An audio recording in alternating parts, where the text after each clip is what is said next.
work when this thing is basically in beta test mode. So Yeah, yeah, yeah. Well, I appreciate you trying to work around my schedule and stuff like that. appreciate you filling in for going around Jimmy's schedule. Yeah, hey, no problem. Hey, we need some more paychecks for me. So, There you go. All right. he's good to go for football, by the way, right? Yep. Okay. Yep.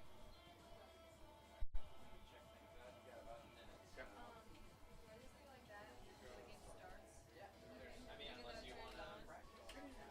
It should turn on here in about 30, 45 seconds or something like that. Oh, and where do I get like my W-4 papers?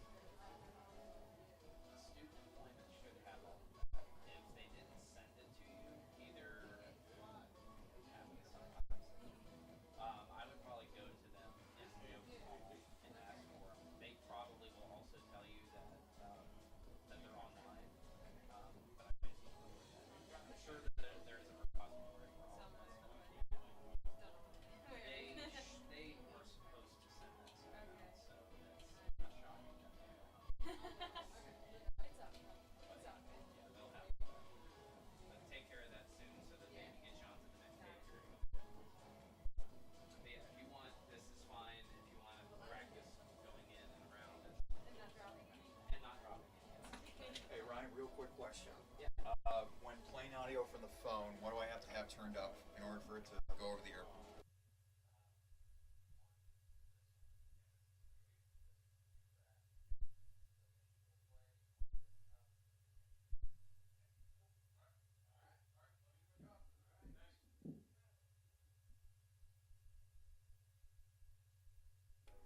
Good evening, everyone. We bid you hello from Bernlohr Stadium this evening as we get set for another presentation of Crusaders women's soccer here on the Crusader Sports Network.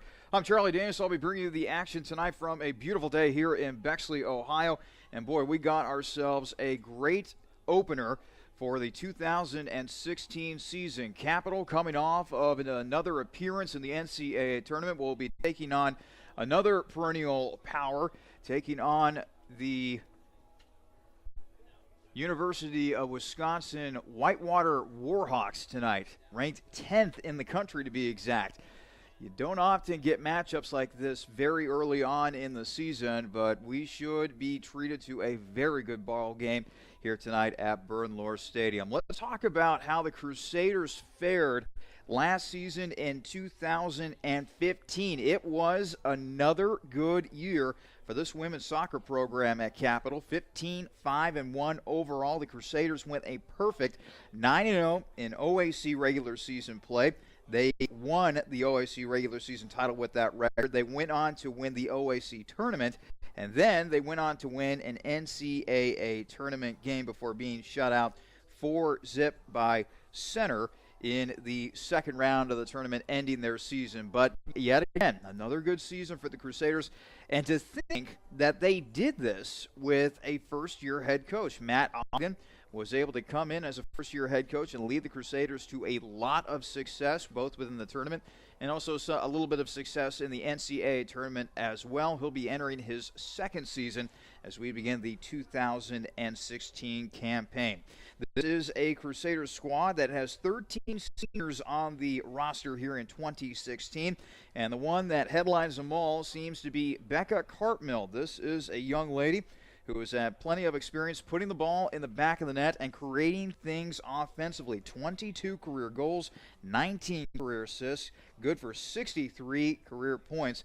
A very good offensive player. She'll be counted upon to lead that offensive attack for the Crusaders. This is also a Capital team that has a veteran group when it comes to the back line. 9 defenders are either juniors or seniors this year.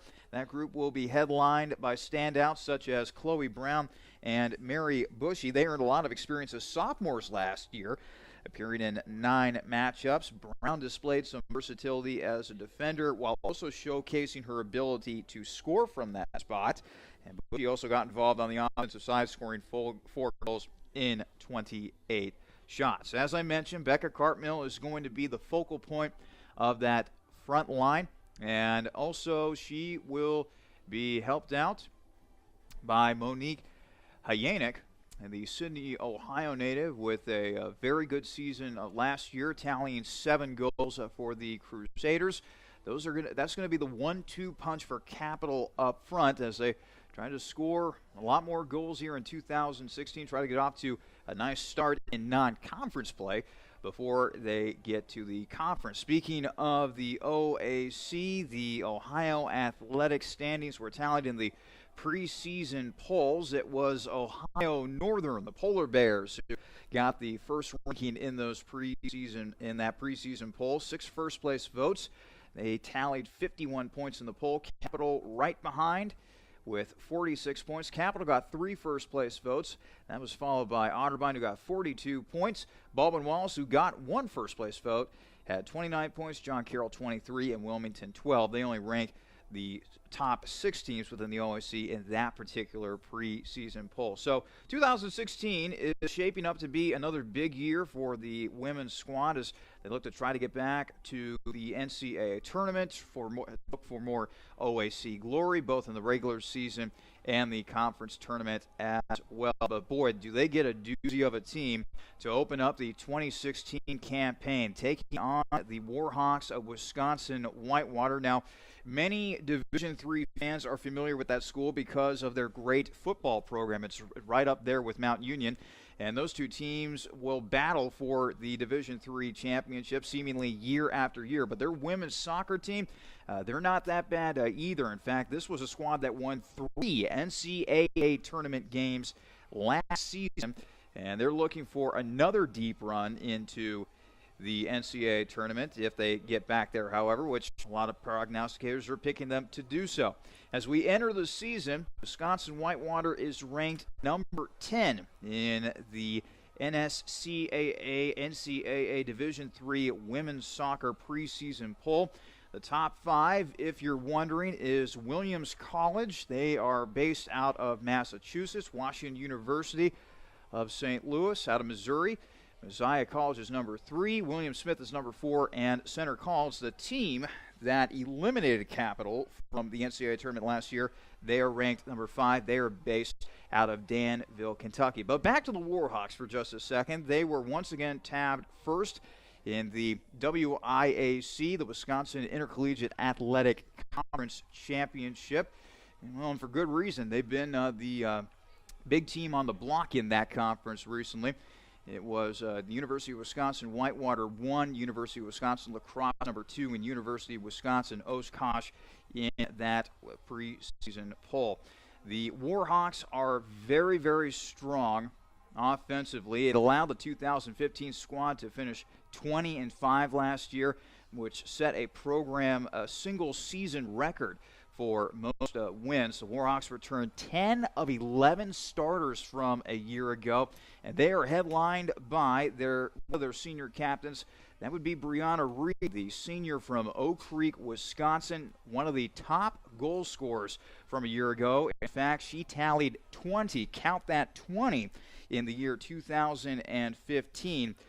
She will definitely be the leader of the offensive attack for the WarHawks coming in to 2016. When we come back, you'll hear my conversation with Capital head coach Matt Ogden and get his thoughts as we approach the opening minutes of the 2016 season. Capital taking on the WarHawks of Wisconsin-Whitewater. This is your home for Capital Women's Soccer, the Crusaders Sports Network.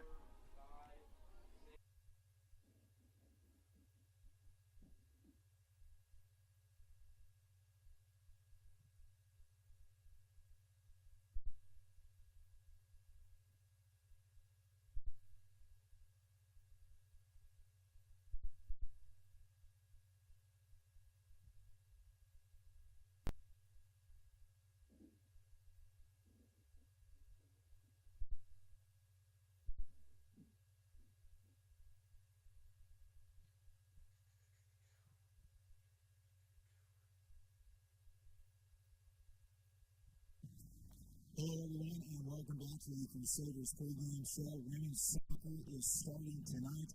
The Crusaders taking on Wisconsin-Whitewater this evening at Burnham Stadium in Charlie Danis. And joining me now is the head coach of the Capital Women's Soccer program, Matt Ogden. Coach, 2015 pretty doggone good year. 15-5-1 overall, 9-0 in OSC played. OSC regular season champions, OSC tournament champions. You won an NCAA tournament game. Not bad for a first year, huh? Yeah, it was very exciting. Looking back on the season, it was good. Yeah, I was happy.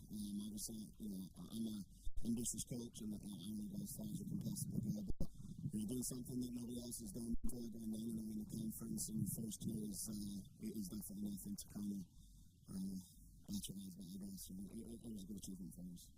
This year, you got 13 seniors on this year's team. How would you describe this year's team class?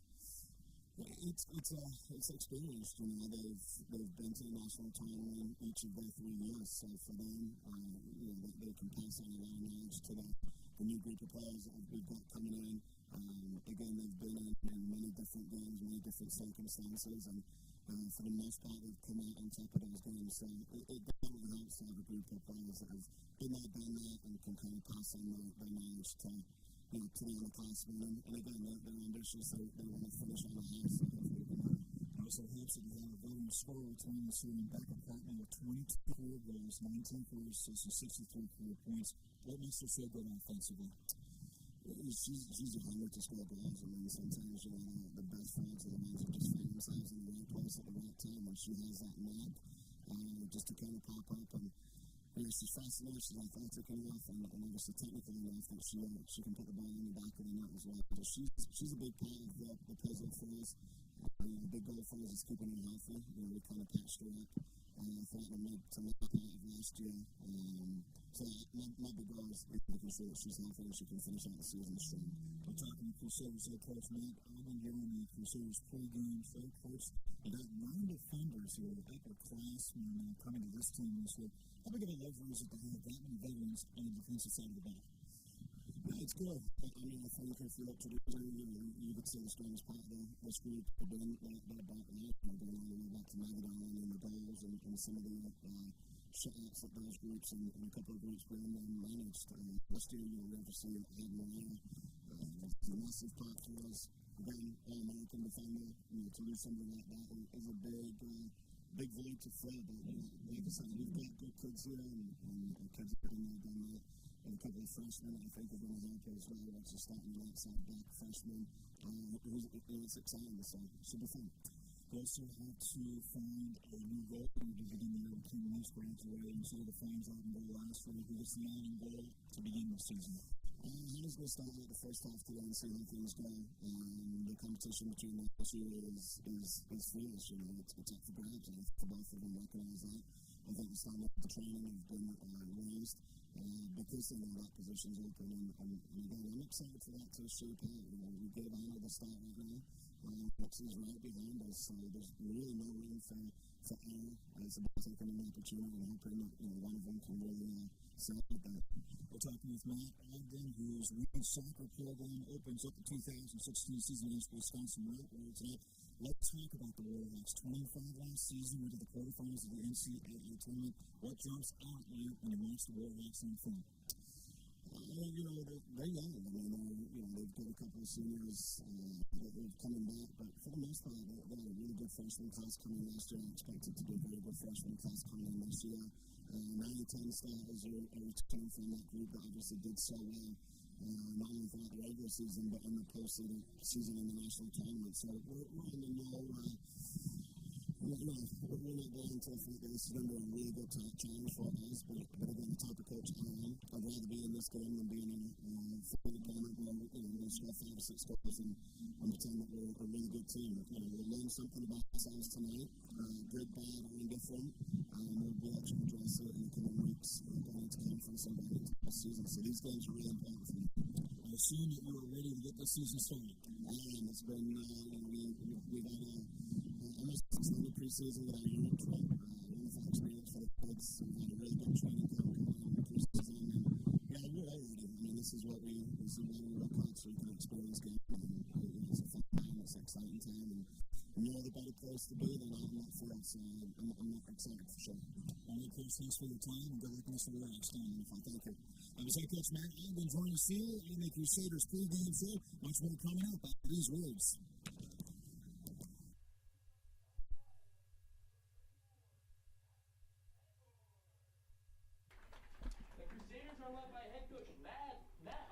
Welcome back to Bernlohr Stadium. A gorgeous night is shaping up here in Bexley, Ohio. The 2016 women's soccer season will be opening rather soon. Let us first pause for the playing of our national anthem.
With the national anthem being played, we are almost set for action here at Bernlohr Stadium. The 2016 season opener for the Crusaders women's soccer program as they welcome in the WarHawks from Wisconsin-Whitewater. Hello again, everyone. I'm Charlie Danis. I'll bring you the action tonight. Again, it is shaping up to be a gorgeous night here in Bexley, Ohio, as the sun continues to set here. The field is almost enveloped by shadows, some sunlight along the far side of the field.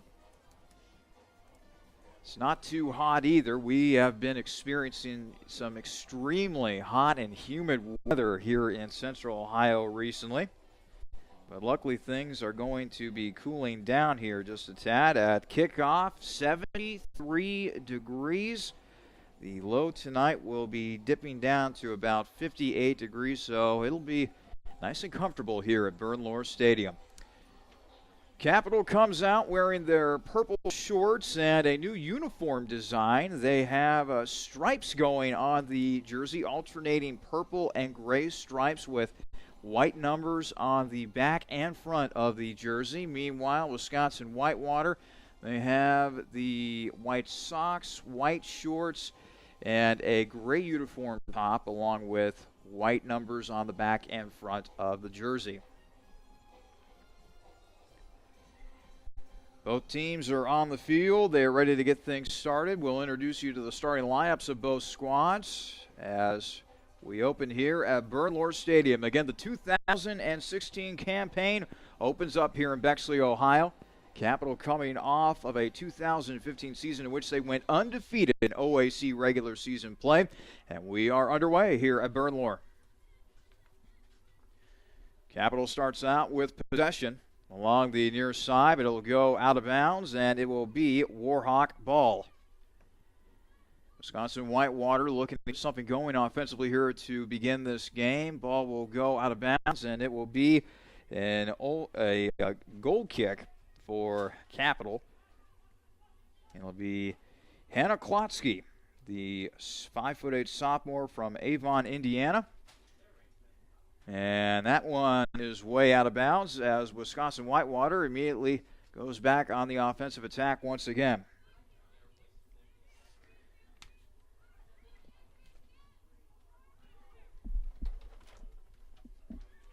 A save made by Klotsky. And this will be another goal kick for Capital.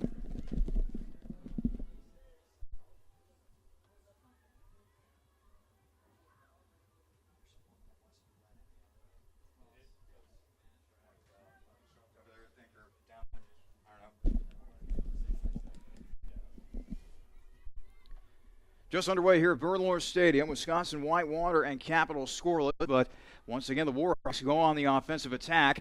A dribble in, a shot, and a save is made by Klotsky. Nice save that time by Klotsky as she was defending a shot from Carly Pottle, a 5'5" senior from St. Charles, Illinois.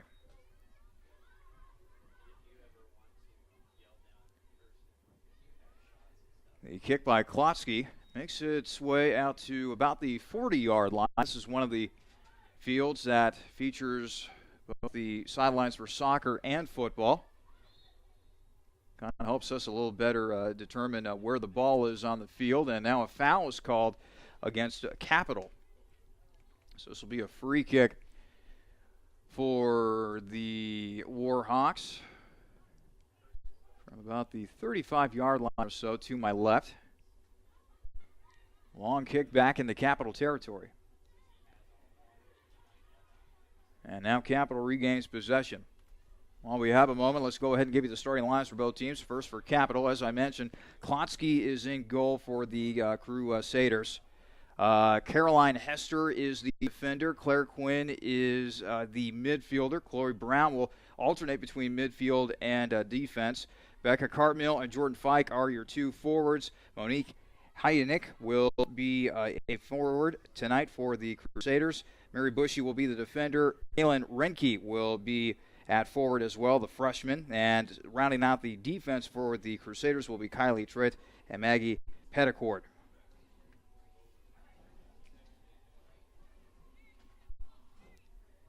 Ball will go out of bounds, and actually this will be a free kick for Wisconsin-Whitewater coming up here along the near side. Taking it will be Adria Schuler.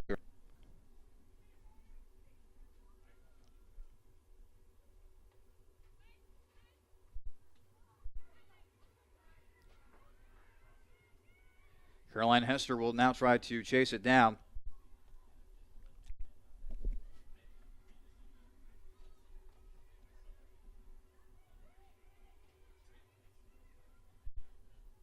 And it'll be headed out of bounds.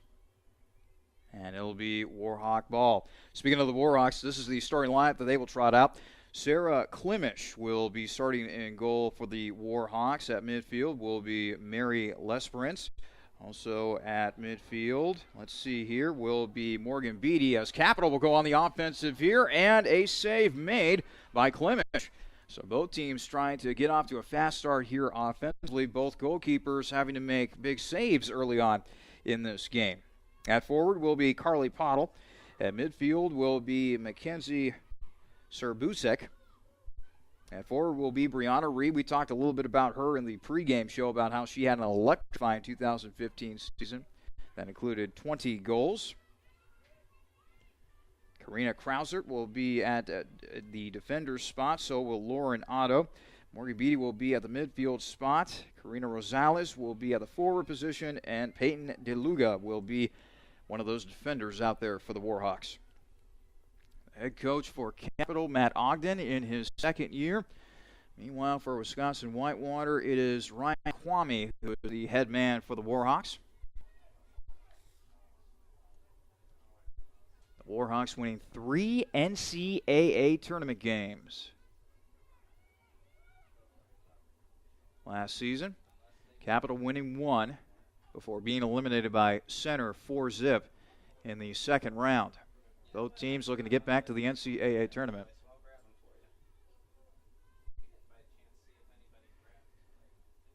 The goal kick by Klotsky doesn't really go that far. Now there's a battle for possession along the near side. It will go out of bounds off the foot of Kaylin Renke, the 5'3" freshman from Salina, Ohio.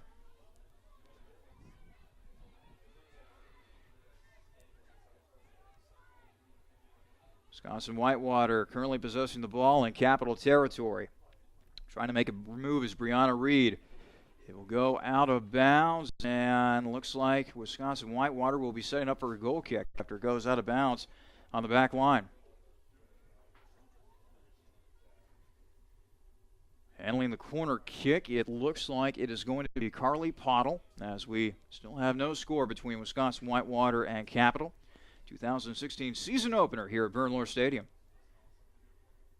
Not much of a high arcing kick, and now towards the goal, a shot directed by Carly Pottle, but it'll be just left of the goal, out of bounds, and another goal kick upcoming for Klotsky. And Klotsky will start this game in goal. Of course, the Crusaders are going to be without the services of Kim Leach, who graduated last year. So if you had to pick one spot that is definitely going to be filled by a newcomer here in 2016, it will be in goal.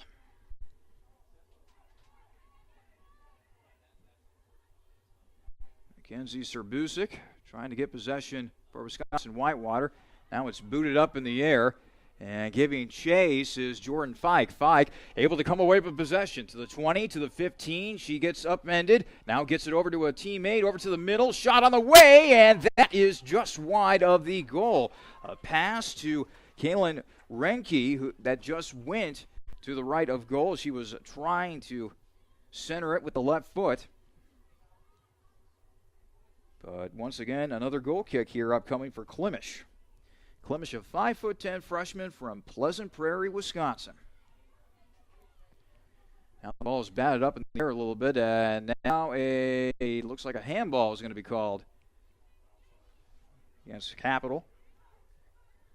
As Becca Cartmill was trying to establish position. 37:08 remaining in the first half. So on a score between Capital and Wisconsin-Whitewater, although both teams have been very aggressive offensively to begin this game. Wide arcing kick along the near side, out of bounds, and it will be Wisconsin-Whitewater ball. Throwing it in will be Adria Schuler, the 5'6" sophomore from Wales, Wisconsin.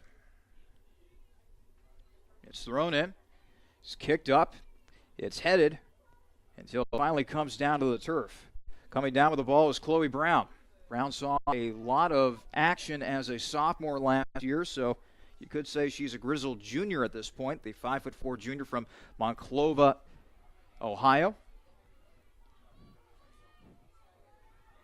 And Wisconsin-Whitewater, meanwhile, they're just trying to get it out of their territory for right now as Capital continues to pressure pretty well. Now they're able to break the pressure. The ball was trying to be led ahead to Karina Rosales. The Batavia, Illinois native, however, was not able to catch up to the ball as it went into the hands of Klotsky. Klotsky will try to throw it ahead now, and Wisconsin-Whitewater, they immediately get back possession. The WarHawks trying to get something going, and a pass to the inside will simply go to Klotsky as it wasn't able to get to the preferred target, Brianna Reed. Reed, a 5'9" senior from Oak Creek, Wisconsin. The honors that she racked up in 2015 are staggering. A second-team National Soccer Coaches Association of America All-American, a third-team D3Soccer.com All-American, a Wisconsin Intercollegiate Athletic Conference Offensive Player of the Year, a first-team NSCAA All-North Region. I could go on and on about this young woman. Goes out of bounds, and it will stay with Wisconsin-Whitewater as they are now deep in Capital territory.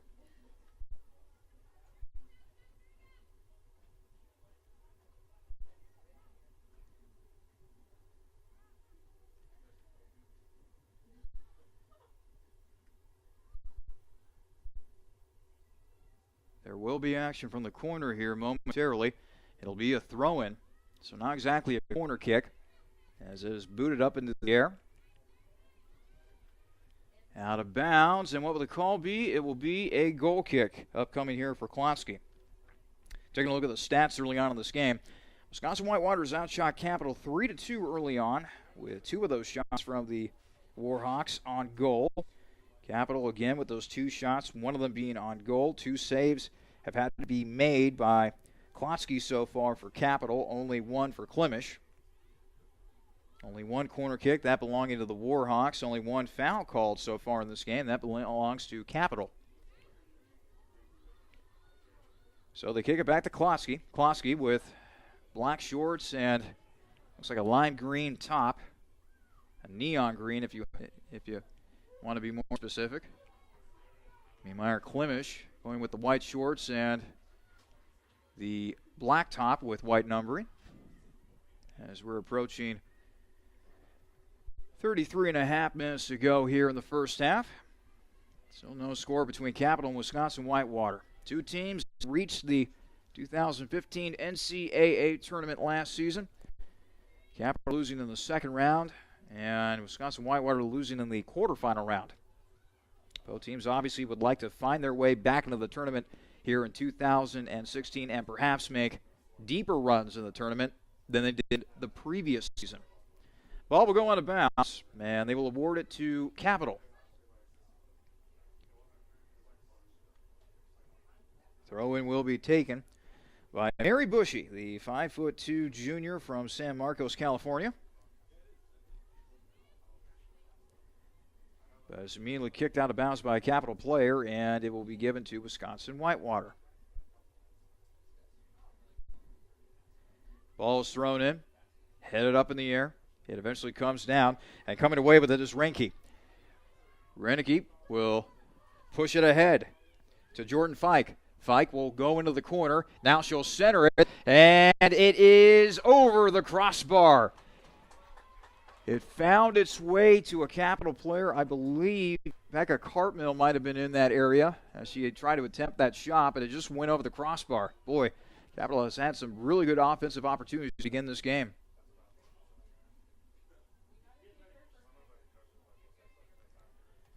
The ball now goes to the far side of the field, a battle for it, as Carly Pottle trying to get possession for Wisconsin-Whitewater goes out of bounds, and it'll be awarded to the WarHawks. So now both teams have had 3 shots, 2 of them on goal for Wisconsin-Whitewater, 1 of them on goal for Capital.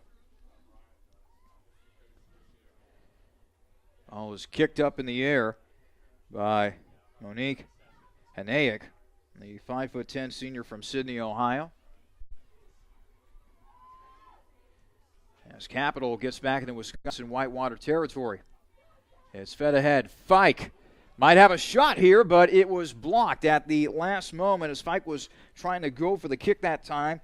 Adria Schuler stuck her foot in there as well to alter the shot.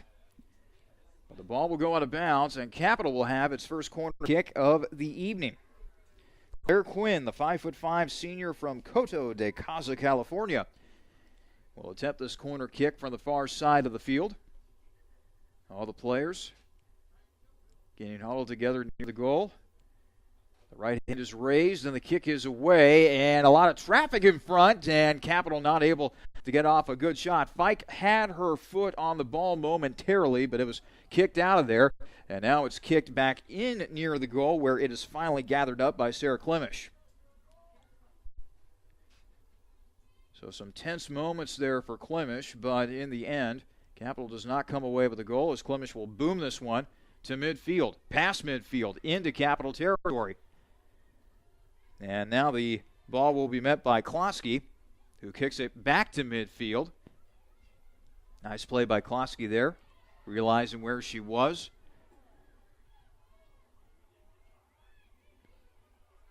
It is now kicked ahead to Reinke. Out of bounds, and it will be a goal kick here for Klimisch. I tell you what, Kaylin Reinke has been very, very active. 5'3" freshman has been pushing the ball down the field for the Crusaders. Not bad for a freshman playing her first regular season game at the collegiate level. It's now Caroline Hester who tries to push it ahead for Capital. It's turned away momentarily by Wisconsin-Whitewater. 29 and a half minutes remaining in the first half. Still a scoreless tie between the Crusaders of Capital University and the WarHawks of the University of Wisconsin-Whitewater.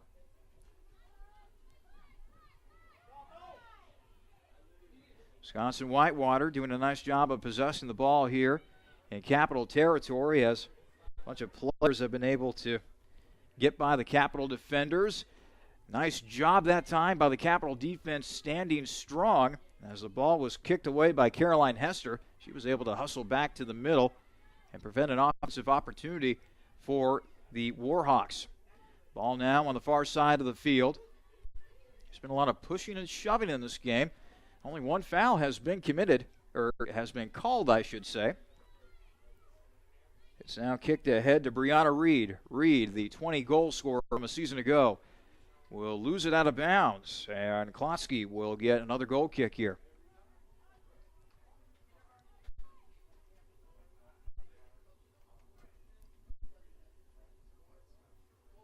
Klotsky will kick it. Not that far. Kicks it to a defender. And now they're going to allow her to re-kick it, apparently.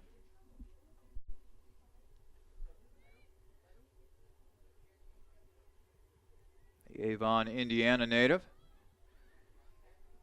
Kicks it. Chloe Brown with a nice header, trying to advance the ball upfield. But the WarHawks immediately get it back. Battle for possession. Being double-teamed was Carly Pottle of Wisconsin-Whitewater. And now it's kicked back into Wisconsin-Whitewater territory, where the ball will be handled by Lauren Otto, the 5'5" sophomore from Richmond, Illinois.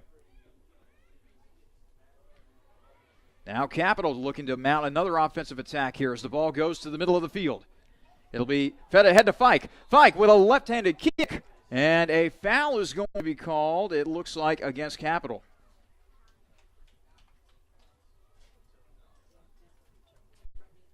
But once again, it is Fike who's streaking up the middle of the field, the 5'6" freshman from Powell, Ohio.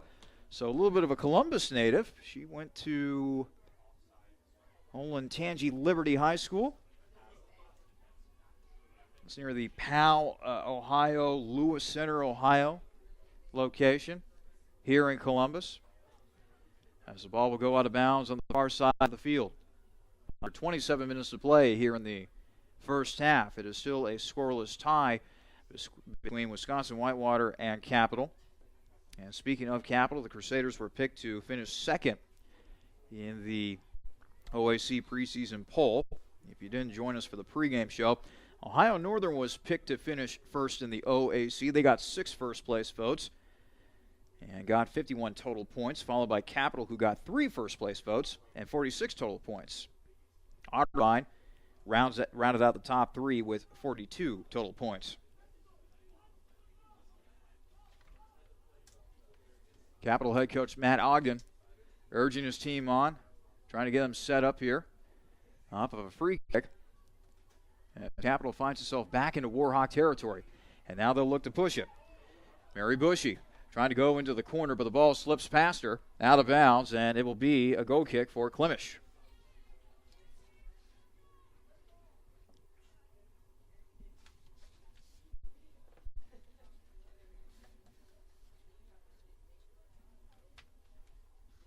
Kick is away for Klimisch. And the ball will literally come right back to her after it went off the heads of a couple of Capital players. I guess you could say take 2. This time, much more arc, a longer kick out to midfield.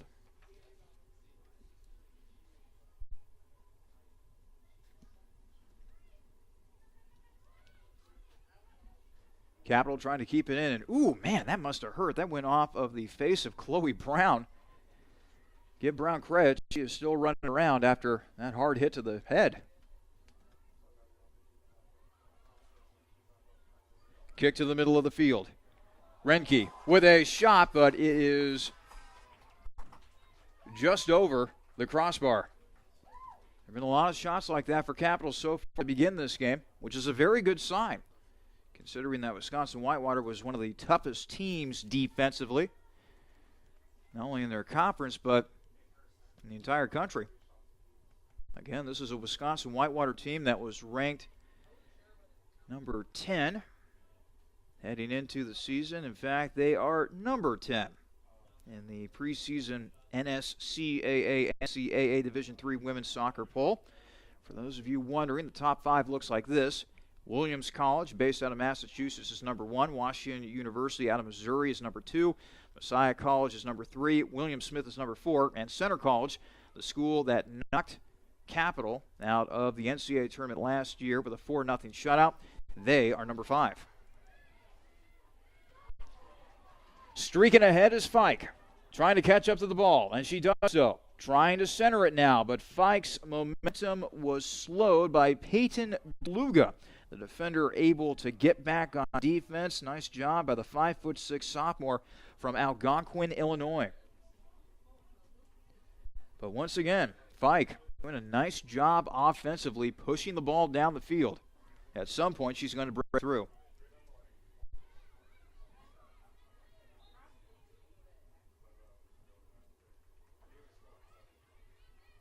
Looks like a handball is going to be called against Capital. Checking the stats here. 4 shots for Capital, 3 shots for Wisconsin-Whitewater. Speaking of Wisconsin-Whitewater, the WarHawks will have a free kick from about the 25-yard line to my right. Looks like the free kick will be taken by Marie Lesperance, the 5-foot junior from Waukesha, Wisconsin. And she fakes the kick, actually. Sent over the middle, and this will not result in a shot. Ooh, that wicked shot went off of the face of a Wisconsin-Whitewater player. Ball bouncing all over the place, apparently, as it looked like Karina Rosales took one off the chin.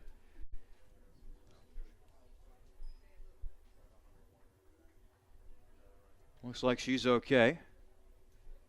She was being checked out by our head referee.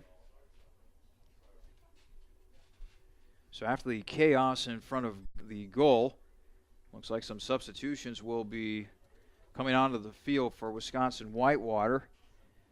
As I see Emily Moulet, the 5'6" sophomore from Waunakee, Wisconsin, coming onto the field.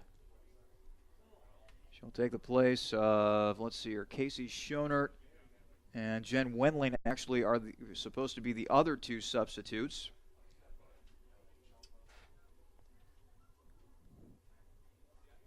Lay a forward, at least according to the Wisconsin-Whitewater roster. Coming up on 21 and a half minutes to play here in the first half. It's for a scoreless ball game. It's been pretty exciting here in Bexley.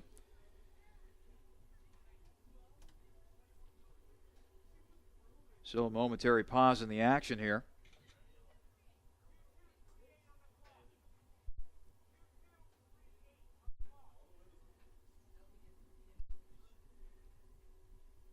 Looks like they're trying to get the appropriate time back up on the clock.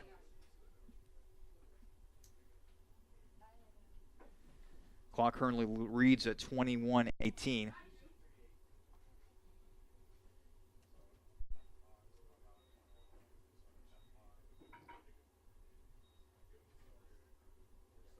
So waiting for the clock to be updated here. And they have now updated it. It now moves to 22 minutes and 38 seconds. So now that the clock issue has been resolved, we can go back to soccer. Ball thrown in by Klotsky.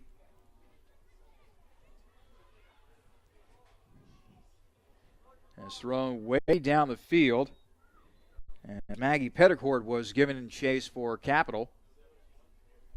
It looks like she was a little bit too rough that time, as she will be called for a foul. Trying to establish position, pushing on her way down the field. We haven't seen too many fouls called in this game. In fact, I think that's only the second foul called in tonight's match. It's kicked up in the air. Fike trying to establish position, but wasn't able to get all of the foot on it. As Karina Krauser will now give chase for Wisconsin-Whitewater. It will go out of bounds, and that allowed the other 2 substitutes to come in for the WarHawks. Coming into the game will be Casey Schonert, the 5'4" freshman from Racine, Wisconsin, as well as Jen Wendling, the 5'9" freshman from Kenosha, Wisconsin.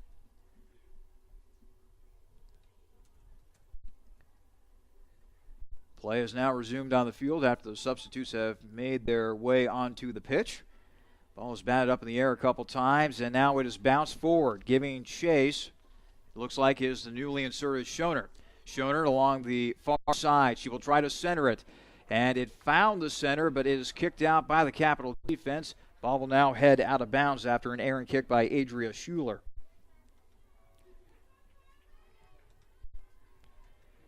And a substitute now for Capital. Coming onto the field is Carly Murray, 5'6" freshman from Hilliard, Ohio. Hilliard, another suburb here in Columbus. She went to Hilliard-Darby. There are 3 schools in the Hilliard area. Hilliard-Davidson, Hilliard-Darby.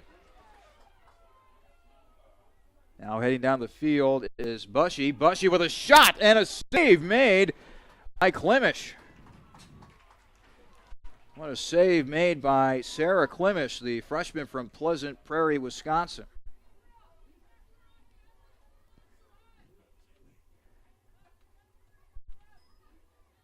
Kick up in the air now by Klimish. It's headed up in the air. It's kicked up in the air a couple times before coming down to the field. And Wisconsin-Whitewater will bring it down. Schoner with a nice touch pass ahead, but luckily it will gently settle into the hands of Klosky. As I mentioned, there were 3 schools in the Hilliard area: Hilliard-Bradley, Hilliard-Davidson, and Hilliard-Darby.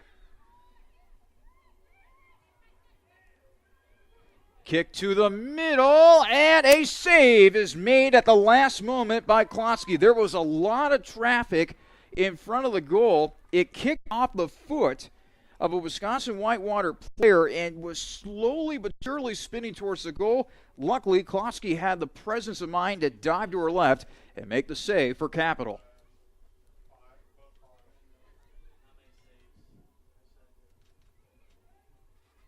So now Capital will look to try to turn the tables and get something going here offensively, as the ball will go out of bounds and it will be thrown in by Capital. I tell you what, one of the most nerve-wracking positions in all of sports has got to be a goaltender. Whether it be in the sport of soccer or in the sport of hockey, you have to keep your eyes open at any moment. And I can't imagine how nervous a player must get when you have so many bodies in front of you while trying to locate either a ball or a puck, whatever the case may be. One thing's for sure, that position is not for the faint of heart. The ball will bounce in, and speaking of the devil, Klosky's able to gobble up another ball. 18:45 remaining in the first half.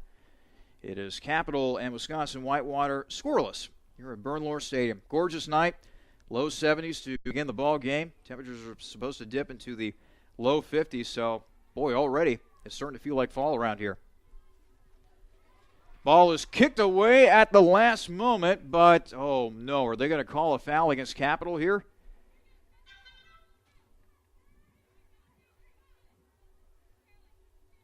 No, the ball simply went out of bounds, and it will be a corner kick. So Schoner will handle the corner kick from the far side of the field.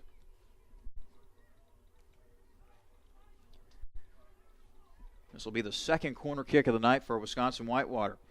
And rather than go with a high arcing kick, that she simply passes it to a teammate, but Capital looks like we'll be able to turn it away. Nice defensive play by Kylie Tritt, the 5'5" senior from Highland Heights, Ohio.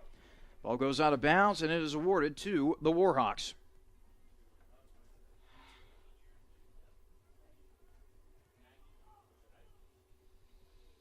Throw in from the far side. WarHawks initially have possession. It's kicked out of bounds. And this time it will go to Capital, but not before we have a slew of substitutions. Alyssa Lennon will check in for Wisconsin-Whitewater. So will Jordan Jackson. And looks like Leah Nahila will also get in for the WarHawks.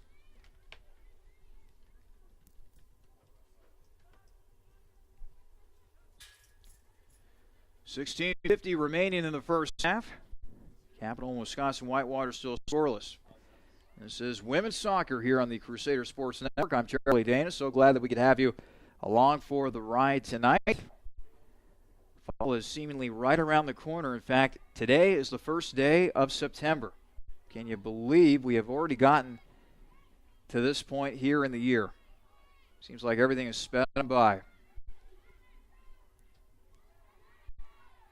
Capital has had some offensive opportunities here against the WarHawks. Wisconsin-Whitewater has outshot Capital 6-5 in this game with 4 of those shots on goal. But give credit to Hannah Klotsky, who's done a fabulous job in goal so far for the Crusaders. Speaking of the Crusaders, they're deep in WarHawks territory now. Advancing the ball is Bushy. Bushy will center it. It will go out of bounds, and they will give it to Capital, I believe. And another substitution. Oh, actually, they're going to hold the substitution for right now for Wisconsin-Whitewater. As it looked like Devin Polk was going to be entering the game for the WarHawks, but she'll have to wait just a little bit longer. Nice footwork that time by Marie Lesperance, the junior midfielder for Wisconsin-Whitewater, as the WarHawks try to navigate the ball out of their own zone, getting it back into Capital territory. Trying to rush with the ball is Emily Moulet. Moulet will kick it back. And now they will switch fields. They will go from near side to far side. Schoner handling the ball for Wisconsin-Whitewater. And she will kick it ahead to Lennon. Lennon still on the far side. She will now center it. And a kick, and that is just to the right of the goal. Nice defensive play that time by Monique Hanayek, the senior, coming through in the clutch for her team, as now finally Devin Polk will check in for the WarHawks, taking the place of Lesperance on the field. After the goal kick by Klotsky, ball now on the far side. It'll go out of bounds, and it'll be Crusader ball. Approaching 14 minutes remaining in our first half of play. Still no score between Capital and Wisconsin-Whitewater.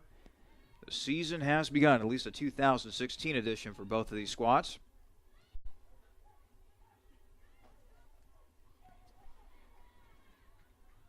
Ball along the near side. The Capital sideline is saying that they had it, but Wisconsin-Whitewater instead will get the ball.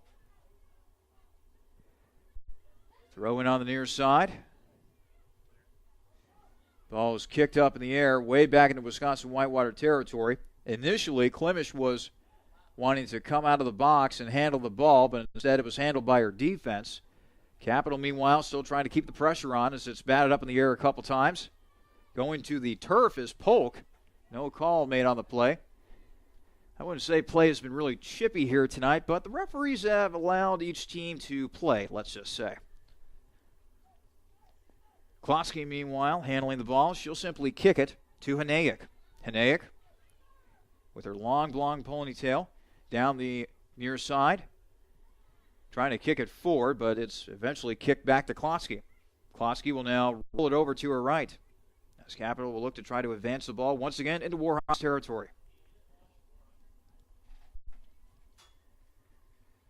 It's kicked out of bounds, and it'll be given to Wisconsin-Whitewater. Alyssa Lennon, 5'7" sophomore from Oshkosh, Wisconsin.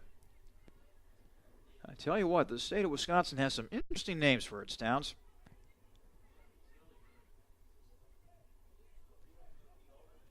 Hanayek kicks it ahead. It's skipped up in the air. Trying to get it ahead to Bushy. Bushy not able to get to the ball in time. They have to retreat. Hanayek trying to keep the ball in bounds, but she kicked it out of bounds. It'll be WarHawk ball. Throwing it in will be Nahila. Nahila tosses it skyward. After it's headed by a Capital player, it was handled by Jackson, but Jackson was upended. It goes out of bounds. It'll be Capital ball.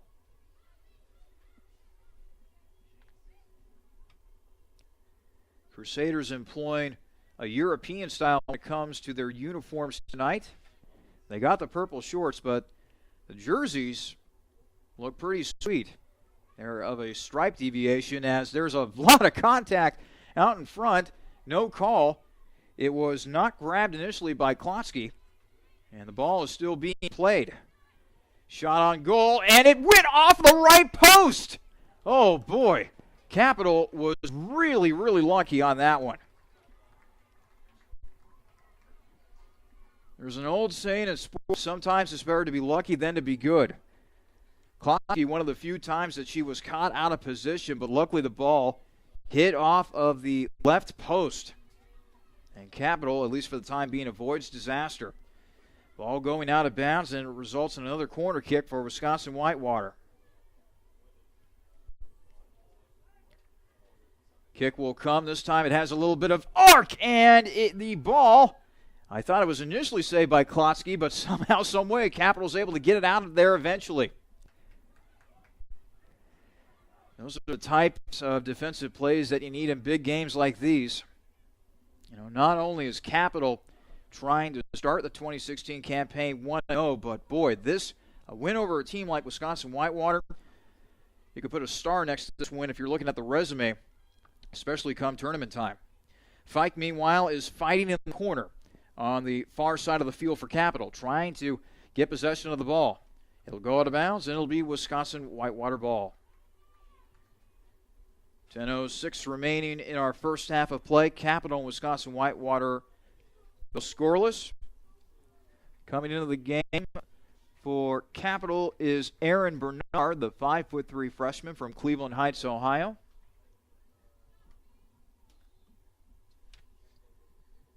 And Bernard handling the ball initially. Capitals centering it, and it is secured at the last minute by Klimish. Boy, both goaltenders have had their mettle tested in this game so far. High arcing kick towards midfield. It eventually goes off the side of Bushy. Bushy will now try to push it. Trying to keep it in bounds along the near side. And the ball is kept in bounds. Bushy's able to kick it back into Capital territory. Goes a little bit too far, but luckily for the Crusaders, Hannah Klotzke's on the scene and is able to get it to Kylie Tritt. Tritt, the defender on the far side of the field, will kick it forward past midfield, trying to get it back in the WarHawks territory. Ball will go out of bounds, and it'll be awarded to the Crusaders. Coming up on 8.5 to play here in the first half.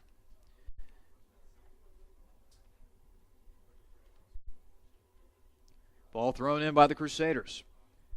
And Wisconsin-Whitewater immediately gets possession back. But hold on a minute. Here comes Bernard. Bernard showing some nice moves in the open field, but unfortunately not able to find a teammate with the pass afterwards, as Klimish is able to scoop it up for Wisconsin-Whitewater. But I can see why Bernard is getting some playing time.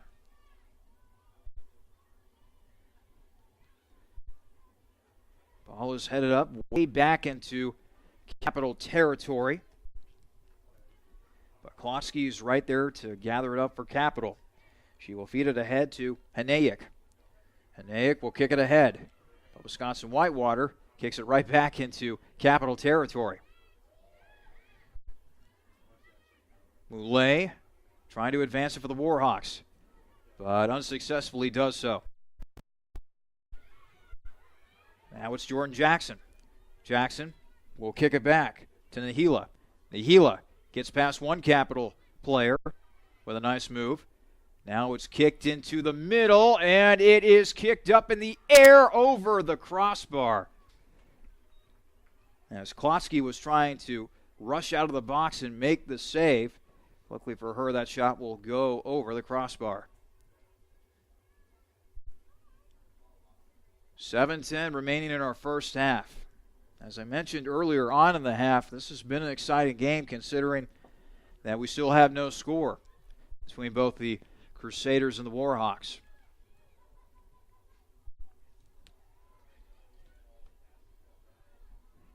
Ball's kicked back to Kylie Tritt. Tritt will retreat and kick it back to her goalkeeper, Klotzke. Klotzke will now get it over to Hanayek. Hanayek on the near side, giving directions. Finally sends it skyward with the left foot. It is batted up in the air, and a nasty collision between a Capital player and a Wisconsin-Whitewater player. Chloe Brown collided with Devin Polk. And fortunately, both players are able to get up. Brown will check out for Capital. Polk will stay in the game. Coming in for Capital is Ashley Zapparado, a 5-foot freshman from Perrysburg, Ohio. Thrown in for Wisconsin. Hanayek with the kick. And the ball will go out of bounds. A quick throw in and a throw towards Fike. Trying to find her down the near sideline. It'll go out of bounds. And it'll stay with Capital, as they're trying to locate a ball right here. Finally able to do so. Bushy will throw it in from the near side. Under 6 minutes to play here in the first half. She'll throw it into Claire Quinn. Now they go inside. Fike with a nice move to her left. Trying to get a kick off, but she whiffed. But gets the ball back momentarily. It'll go out of bounds. And it looks like it will be a throw in here for Capital. Almost in the corner on the near side. And once again handling the throw in will be Bushy. Bushy gets it into Fike. Fike trying to box out her man, trying to establish position. The kick to the center of the field to no one in purple, unfortunately, as chasing it down will be Alyssa Lennon. Jen Wendling will feed it ahead. Rushing back for Capital now defensively is Bushy. Bushy along the near side, out of bounds, and they give it to Capital. Bushy with another strong throw-in as she gets it in to Carly Murray. Now it's back to Bushy. Over to Hanayek. Now it's kicked back to Klotski.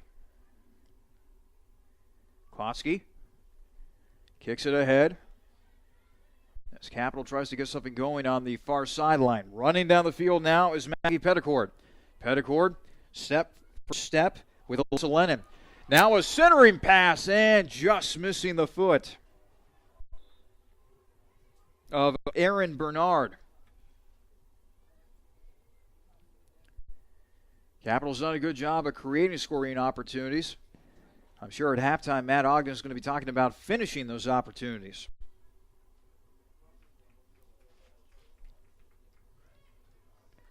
Klimish.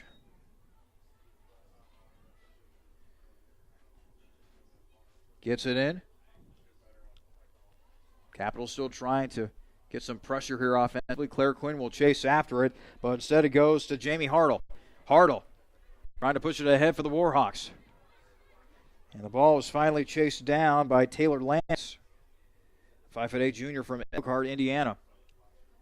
Bernard along the far side, trying to put a move on her defender, but not able to do so. Quinn with a nice slide tackling kick.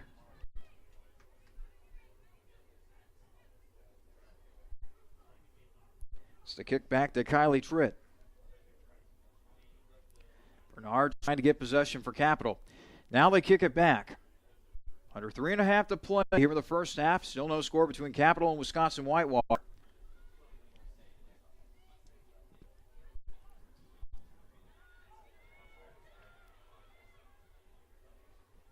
Now it's kicked back into Capital territory. Giving chase is Anna Tracy. Tracy trying to center it, but she is turned away defensively by Capital. And now Bernard will rush in and try to get possession of the ball. It will go out of bounds, and it will be, it looks like Capital possession. Yes, they're going to give it to Capital. Approaching 2.5 to play here in the first half. Still a scoreless game between two teams that like to use the color purple, and Capital and Wisconsin-Whitewater.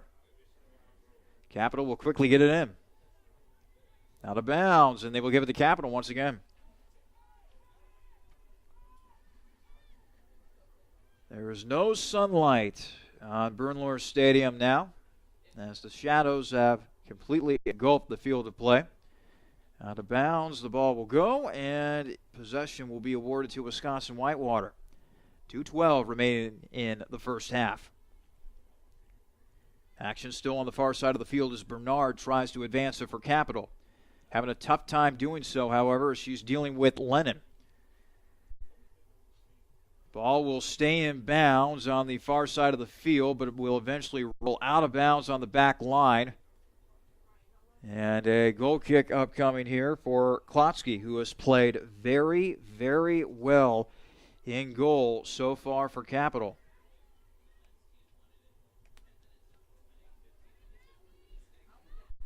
Haneyek gets it ahead to Quinn. Quinn with the touch pass. The pass is intercepted by Wendling. Wendling trying to push it.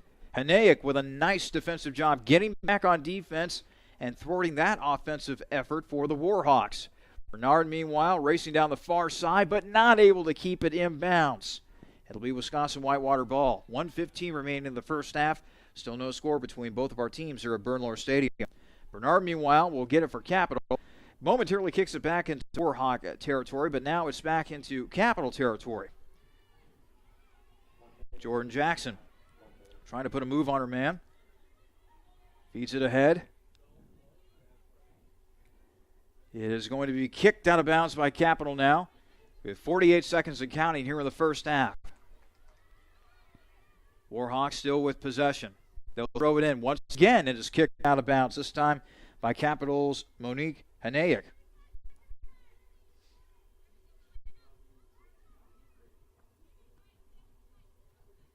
Nahila getting set to throw it in. Under 30 seconds to play in the first half. They'll feed it ahead to Fike. Fike puts a move on her man, and now she will run at midfield to the 40, to the 30, to the 25. She will kick it ahead, trying to get it to Bernard, but the pass is cut off at the last moment. 10 seconds remaining in the first half. Quinn will kick it ahead. Fike trying to give chase, and it is snatched out of the air by Klimish, and that is how the first half will end. We have a scoreless tie between Capital and Wisconsin-Whitewater, but I'm here to tell you, a lot of action to be taken from that first half as both teams had plenty of offensive opportunities. We'll be back with the Crusaders halftime show to tell you what happened in that first half and to get you ready for the second half as well. Again, we have a scoreless tie between Capital and Wisconsin-Whitewater at halftime. You're listening to Women's Soccer here on the Crusaders Sports Network.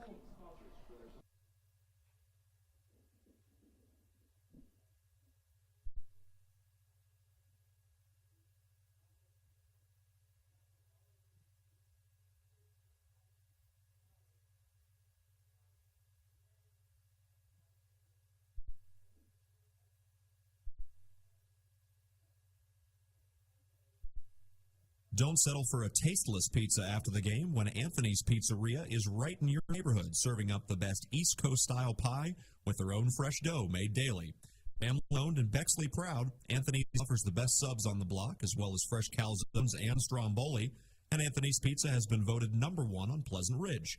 Dine in or carry out, Anthony's is easy to find at 602 Pleasant Ridge, adjacent to the Capital University Athletic Complex. And as easy as dialing 231-6628 to order the best. 231-6628, Anthony's Pizzeria.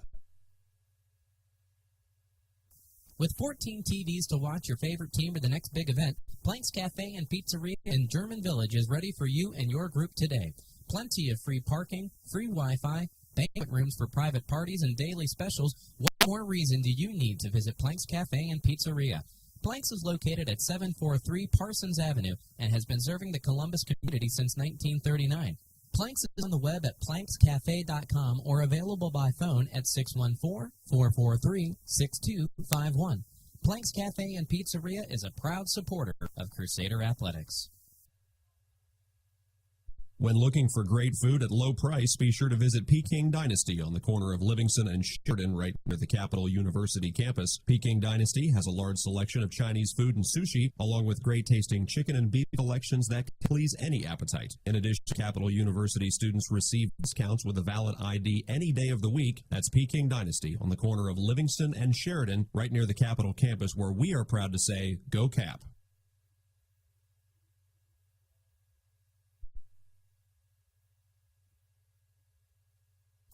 OSU Sports Medicine is a proud supporter of Crusader student-athletes by providing sports health services for Capital University athletics and student health services. Through the work and care of team physicians and athletic trainers, it's the team behind your team. For all fans, if you're looking to improve your physical performance, recover from an injury, or stay active for a lifetime, the experts at Ohio State Sports Medicine are there for you. Visit sportsmedicine.osu.edu or call 366-4332.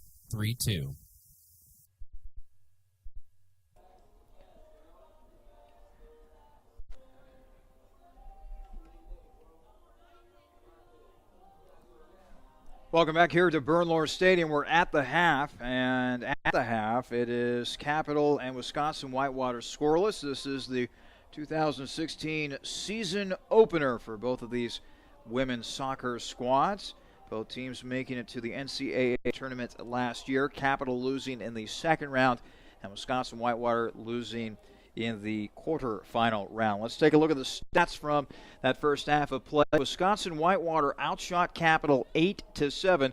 4 of Wisconsin-Whitewater's shots were on goal, while 3 of Capital shots were on goal. 4 saves have been made by the Capital goalkeeper Hannah Klotsky, who really did a nice job, all things considering, in goal. She is one of those players that is trying to win the starting job in goal for Capital after the graduation of Kim Leach. Meanwhile, for Wisconsin-Whitewater, Sarah Klimish has also brought her A game as she has made 3 saves in this game thus far. 3 corner kicks for Wisconsin-Whitewater as opposed to only 1 for Capital. Only 1 foul has been called against Capital, and only 1 offsides call has taken place in this game, that going against Capital early on. Taking a look at some individuals now. 4 shots for Wisconsin-Whitewater's Carly Pottle, and 1 shot each for Marie Lesperance. 1 shot for Adria Schuler, also 1 shot for Emily Moulet, and 1 shot for Casey Schonert. As we mentioned, good for 8 total shots. And meanwhile, for Capital, the leading shot taker, if you will, Kaylin Renicky.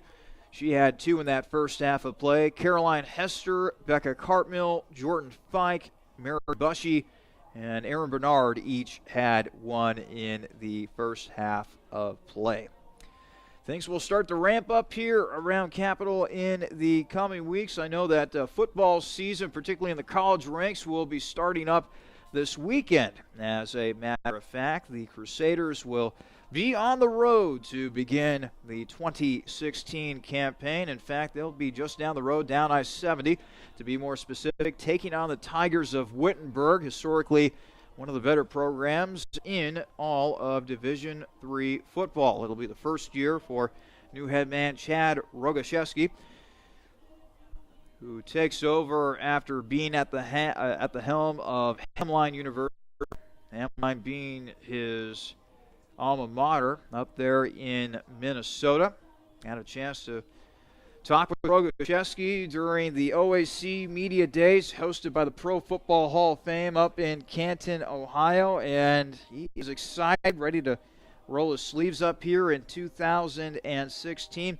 Crusaders will be pretty stout at the running back position. Corey Heater is expected to get the majority of carries at that spot, but the big question for the Crusaders heading into 2016 will be who is going to be the starting quarterback. Of course, that's probably the most important position on a team if you really think about it. If you think about it, junior Nick Iskey will probably get the first crack at that starting job. He is the incumbent. He completed 56.6% of his passing attempts last year, threw for 6 touchdowns and 2 interceptions. Connor McLeod, he's also thrust his name in there. McLeod, a Reynoldsburg, Ohio native, one of the stronger arms on the team. He's been impressive so far in fall camp. And Thomas Wibbler, transfer from nationally ranked Ohio Dominican University, just up the road here in Columbus, as a matter of fact. He has come in to compete for position as well. This will be a young Capital team, so a lot of new faces for the Crusaders here in 2016 as Chad Rogaszewski tries to get off to a nice start during his first year here at Capital. Again, our score at the half, it is 0-0 between Capital and Wisconsin-Whitewater. We'll have second half action momentarily here from Bernlohr Stadium. You're listening to women's soccer here on the Crusader Sports Network.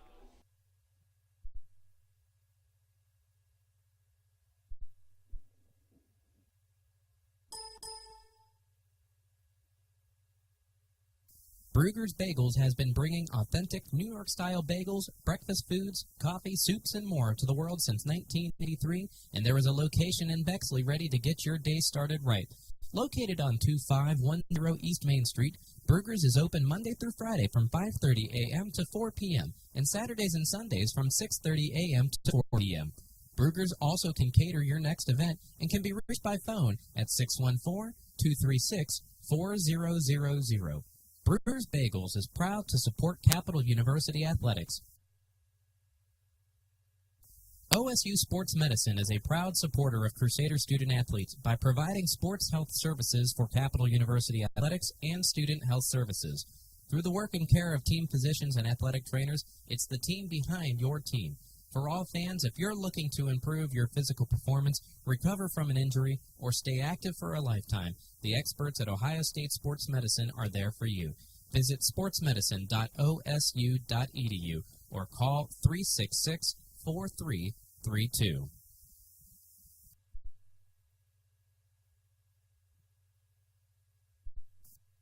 Dill's Greenhouse is a local family business dedicated to offering the best shopping experience and honest prices for your gardening needs.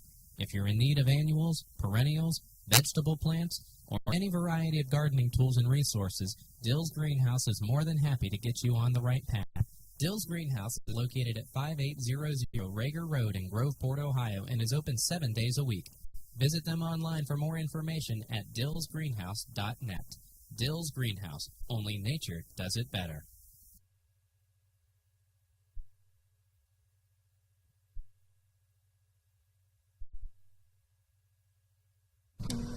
Ed, what is that bizarre contraption? It's my latest Jimmy John's online ordering enhancement, sir. Really? Yes, sir. You know our popular Jimmy John's online ordering service? Yes, click, order, eat. This is the perfect time-saving companion. How perfect, Ed? Presenting the Jimmy John's F4000 three-dimensional sandwich shifter. Oh, boy. So we put one of these babies in the home of every Jimmy John's customer. They order the sandwich online. And we send them to the F4000 to make their sandwich. Ed, how much does one of these babies cost? With the quantity discount, $50,000, sir. And how long does it take to print a sandwich? About 8 hours, sir. Do you see where I'm going with this? So back to the drawing board? No, stay away from the drawing board, Ed. Welcome back to Bernlohr Stadium. Getting set for second half action between the Crusaders and Wisconsin-Whitewater, the opening game of the 2016 season for both of these women's soccer programs. I'm Charlie Danis. Thanks so much for joining us for this presentation of women's soccer here on the Crusader Sports Network. Both teams back onto the field, getting warmed up here and getting ready for the second half. And hopefully it'll be as entertaining as the first half. I know we don't have a score here at Bernlohr Stadium, but I'm here to tell you that there were a lot of scoring opportunities for both teams, and I got to admit, both goalkeepers have brought their A games here tonight. Sarah Klimisch for Wisconsin-Whitewater and Hannah Klotsky for Capital. Both teams trying to start off on the right foot here in 2016. Two teams that are expected to contend for their respected conference titles. As we mentioned at the top of the broadcast, Capital was picked to finish second in the OAC standings, getting 3 first-place votes, finishing second only to Ohio Northern. Wisconsin-Whitewater, meanwhile, was tabbed first in the WIAC preseason poll. For those of you who don't know what that stands for Wisconsin Intercollegiate Athletic Conference. So now we will be playing under the lights here at Bernlohr Stadium. New lights that were put in last year. Of course, it was a really big deal when Capital played its first night football game against Muskingum. That was an exciting game against the Muskies. So not only is it the football team that gets to play under the lights here at Bernlohr Stadium, but also both the men's and women's soccer teams. And by the way, it has turned out to be a gorgeous night here in Bexley, Ohio. The teams have switched sides. Capital will go from left to right in order to score. Wisconsin-Whitewater will go from right to left in order to score as we get action underway here in the second half. Wisconsin-Whitewater outshooting Capital 8-7 in that first half of play. And a wild and frenetic pace to start this affair as both teams jockeying for position at midfield. Capital eventually comes away with possession, and now they'll look to push it. It'll be sent into the corner by Caroline Hester. Reaching for it is Fike. Fike with a center, but unfortunately it finds the feet of Karina Krauser, the 5'5" senior from Delafield, Wisconsin. She is a member of the WarHawks. It's quickly kicked back into Capital territory and kicked out of bounds by Monique Hanayek.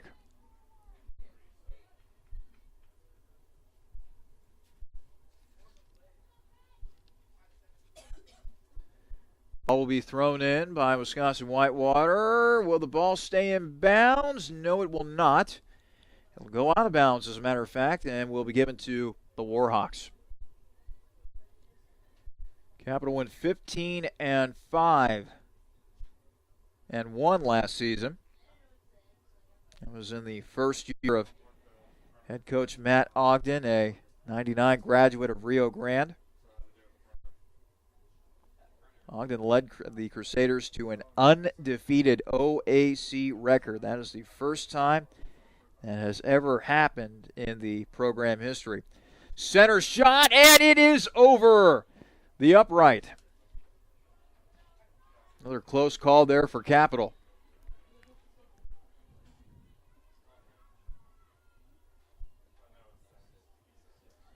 This will result in a corner kick here for Wisconsin-Whitewater now. Taking the kick will be Anna Tracy. Tracy from the near side corner. Low line kick. Wasn't trying for a high arcing kick, giving her teammates a chance for a header opportunity. Tracy still handling the ball. Kick, and that will find the back of the net. Wisconsin-Whitewater gets on the board with a goal. 1-0 in favor of the WarHawks.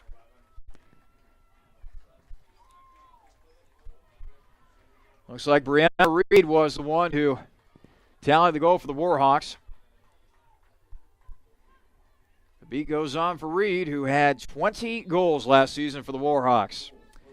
So 1-0 lead here for Wisconsin-Whitewater. Still plenty of time left to go in this game, however, as Capital has more than enough time to try to find an equalizer.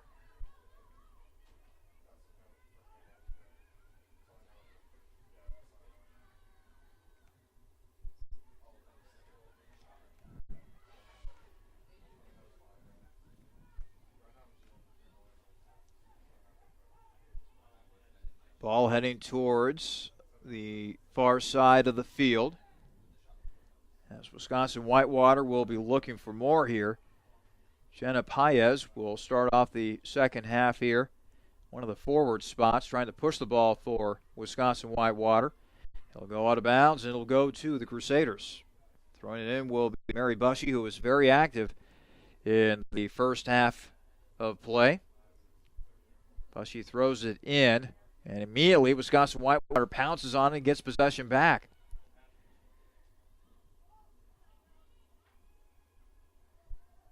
Wisconsin-Whitewater will now try to center it, win off the foot of what appeared to be Bushy. Bushy now doing yeoman's work defensively, fighting in the corner, finally gets it away for Capital. Kicks it far, but unfortunately it'll go out of bounds, and it will be a Wisconsin-Whitewater ball.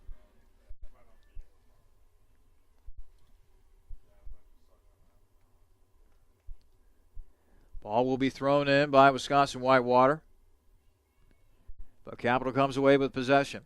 And now Capital will look to go on the offensive. Looking to push it. Becca Cartmill led the Crusaders with 10 goals last season, trying to lead the charge. But her pass to a teammate is briefly intercepted before Caroline Hester gets it back for Capital. Crusaders now crossing midfield. Trying to feed it ahead to Fike. But it finds the foot of Klimish, who kicks it out. Unfortunately for Klimish, the ball did not travel all that far, so Capital will have an opportunity to keep it in, or at least for the time being. Hanayek keeps it in. Fike trying to rush forward, but it bounces into the arms of Klimish as she makes another big play for her squad. Wisconsin-Whitewater once again with a 1-0 lead on a goal by Brianna Reed.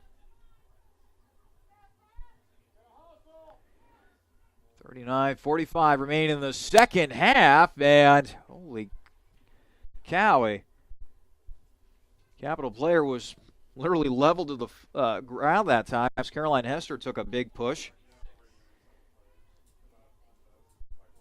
Looks like it was Carly Pottle who was giving her the business. So now a free kick coming here for Capital. Centered at the 35-yard line, just to the right of me. Kick is handled by Quinn. Quinn will send it in, and it went off the hand of Klimisch, but luckily for her, it goes out of bounds just to the left of the goal. That could have been a really dicey situation for the Wisconsin-Whitewater goalkeeper. So with that ball going out of bounds off the hand of Klimisch, this will give Capital a corner kick opportunity.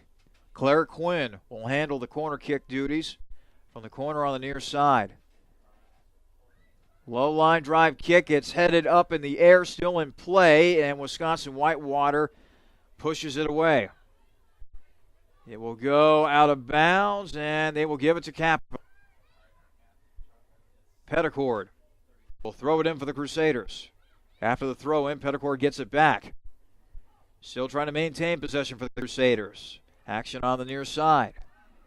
But now it's to midfield as Wisconsin-Whitewater trying to push it. Coming way out of her goal that time was Klotsky. And Klotsky with a strong kick, but it immediately comes back in the Capital territory. Kicking it out of bounds is Haneyek. She's just trying to slow the sudden momentum that's been picked up by Wisconsin-Whitewater. It seems like to begin the second half, the WarHawks have a little bit more wind in their sails.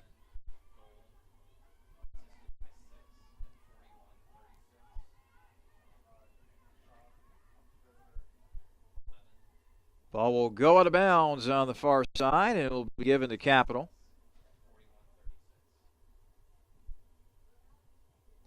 Wisconsin-Whitewater with a 1-0 lead over Capital. 37-25 remaining in the second half. Still a heck of a lot of time for the Crusaders to try to get back into this game. Looks like a foul called against Capital. So a free kick upcoming for the WarHawks in their own territory. Darkness has descended upon dear old Bexley. A nice cool night here in Central Ohio. It's kicked back into Warhawks territory, kicked away by Klimisch. But again, that kick didn't go as far as she wanted it to. It's gathered up by Cartmill. Cartmill kicks it over to Hester. Hester trying to advance the ball for Capital, but she loses it out of bounds. And it'll be Warhawk ball. You could definitely tell that Capital is playing with a lot more urgency on the offensive end, seeing that they're down 1-0 to the Warhawks. Out of bounds off of a Warhawk now as it went off the foot of Karina Rosales. And now a substitute here for Capital. Coming onto the field is Lauren Otto, 5'5" sophomore from Richmond, Illinois. She will allow Jamie Hartle, the 5'9" freshman from Minocqua, Wisconsin. Actually, I got that wrong, unfortunately. Hannah Irvin will be checking out. Amanda Kachela, will be checking in. That's what happens when you read the wrong roster.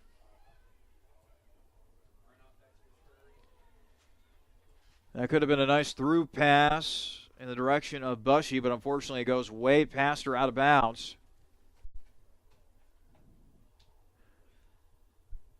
And it'll be a throw-in for Wisconsin-Whitewater. On the far side near the corner. Ball is batted up in the air a couple times. Some nice headers by both teams, as a matter of fact. Capital giving chase. They eventually get it to Pottle. Pottle will take it across midfield. Now gathering up for Capital is Petticord. Petticord along the near side. Out of bounds, and it will be off the foot of Pottle, giving it to Capital. Petticord now directing traffic before she finally throws it in for Capital. Kicks it in. They will now go to the corner. Fike will try to find it for Capital, trying to put a move on her defender. Does so, trying to center it, and it is just over the crossbar. Fike was fighting like heck to try to establish position, to try to center the ball, trying to find a teammate into the middle of the field. And all things considering, nice job. by her, and she didn't have a lot of room to operate. So with the ball going out of bounds off of a Wisconsin-Whitewater player, another corner kick opportunity upcoming here for Capital. You just feel that if Capital can get one more move, one more pass off, especially deep here in WarHawk territory, that they'll finally be able to put the ball in the back of the net. So now Claire Quinn once again will attempt a corner for Capital. Raises the right hand. And a low line drive kick goes to Fike. Fike with the shot, but it is saved by Klimish. Klimish lost it momentarily, but she regained her composure and made the save for Wisconsin-Whitewater. I tell you what, Fike has been so close tonight for Capital, but so far, no cigar.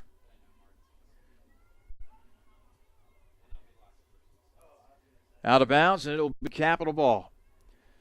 Under 33.5 minutes to play here in the first half. It is Wisconsin-Whitewater who leads Capital 1-0 in this affair at Bernlohr Stadium. Charlie Danis bringing the action tonight here from Bexley. The lights shining bright on the pitch.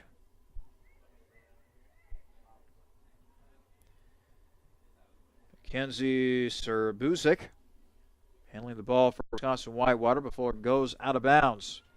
And Klotsky will quickly get it back up there for Capital. It is fed ahead. Fike will chase it. Now she's got some room, but the ball will not stay in bounds. If that ball had stayed in bounds on the near side, I don't know, maybe Fike could have done something there offensively. As it stands, though, it'll be a throw-in for Wisconsin-Whitewater.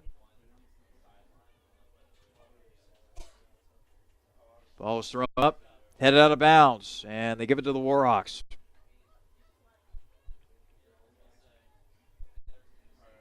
Ball is thrown in very quickly. Scrum for the ball before the WarHawks eventually come out with it. And now a nice lead pass to Carly Pottle, but Pottle loses it out of bounds. Just wasn't able to catch up to that ball in time. And now a throw-in upcoming here for Capital. Petticord once again throws it in for the Crusaders. Nice moves that time by Becca Cartmill. She's able to keep possession for the Crusaders. And now Capital will look to go on the offensive.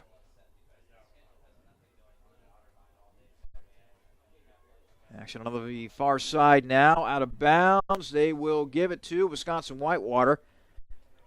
As Amanda Cachelo, the 5'3" junior from Moon Township, Pennsylvania, was trying to get possession for the Crusaders. Ball will head out of bounds, and let's see here. They're going to give a goal kick to Klimish, and now play has been stopped momentarily here. Two substitutions for Wisconsin-Whitewater, Emily Moulet and Casey Schoner. We'll check back into the game for the WarHawks.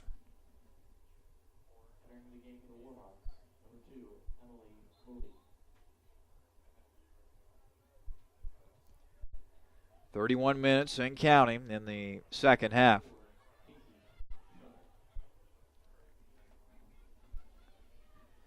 Fike with a center, but not able to find a teammate.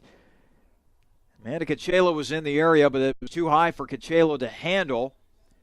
As the ball will go out of bounds, and Klimish will once again be getting a goal kick off here, but not before a substitution for Capital. Coming into the game will be Taylor Lance, the 5'8" junior from Elkhart, Indiana. Previously played at Defiance College before coming to Capital. Actually, a correction, Jenna Zuberi coming into the game for Capital. Zuberi, a 5'3" senior from Canal, Winchester, Ohio. 30 minutes left to play in our second half. It is Wisconsin-Whitewater leading Capital 1-0.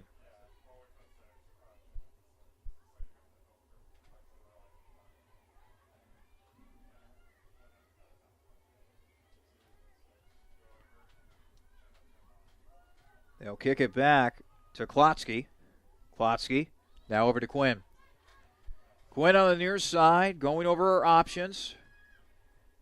Kicks it far ahead as Fike was trying to get possession. Might have gotten away with a shove right there, but no call. As it will go out of bounds, and Capital will throw it in. Petticord throws it in. Trying to center the pass that time, trying to find, looked like Hannah Irvin out there, but it got past Irvin, and Klimish once again gathers it up for the WarHawks.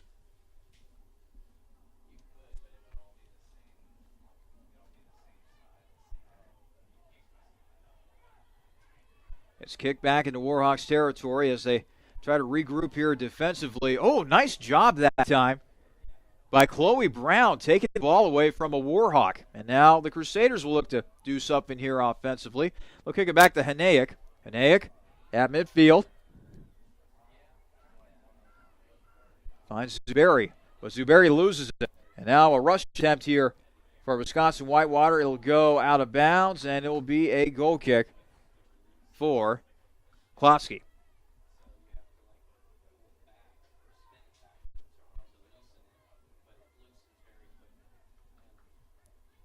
Actually, my mistake. It's actually going to be a corner kick for Wisconsin-Whitewater.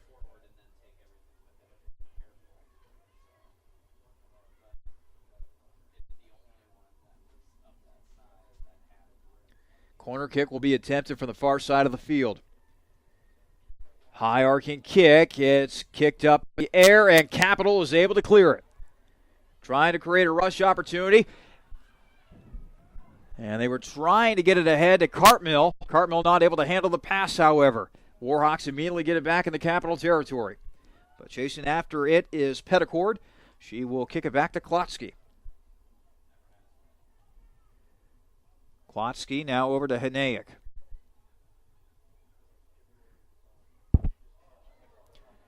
Nasty collision near the 4-5, but again, no call. We've seen players tumble onto the turf here tonight, but not a lot of calls as they were trying to hit Fike with the long pass, but the freshman from Powell, Ohio, not able to catch up to the pass as it goes into the arms of Klimish. 27 minutes remaining in the second half. Wisconsin-Whitewater with a 1-0 lead over Capital thanks to a goal by Brianna Reed early on here in the second half.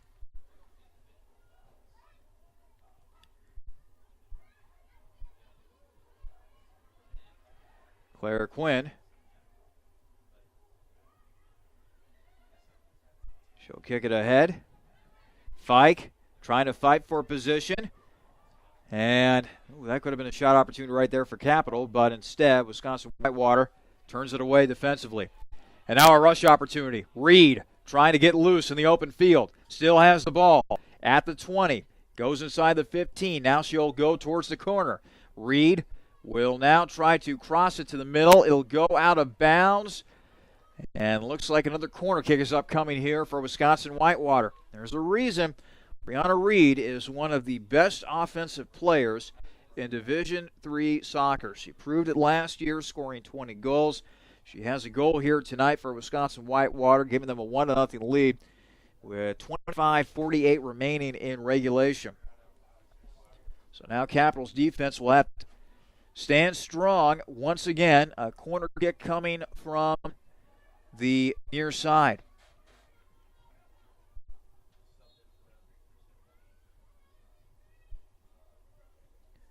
Kick is away.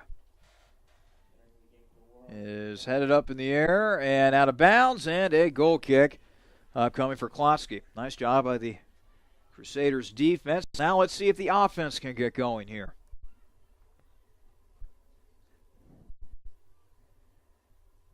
A simple kick out to Hanayek. Hanayek now near the 20. We'll kick it back to Jenna Zuberi. It'll be handled by Petticord. Petticord now kicks it back to the middle of the field. Being hounded defensively was Becca Cartmill. It's been a quiet night for Cartmill, the leading goal scorer for Capital last year. Now they get it over to Fike. Fike, the freshman, down the far sideline, going into the corner, trying to center it, and momentarily losing the ball was Klimish, but She was in the right state of mind to gather the ball up. Making another play for the WarHawks. I tell you what, I have been really, really impressed with the play of the freshman Jordan Fike. This 5'6" freshman just seems to have an explosiveness to her, and she has shown it rush after rush down the field. I think Capital might have something special in Miss Fike.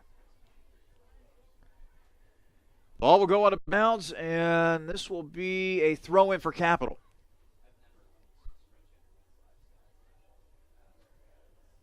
.2350 remaining in regulation. Capital trailing Wisconsin-Whitewater 1-0.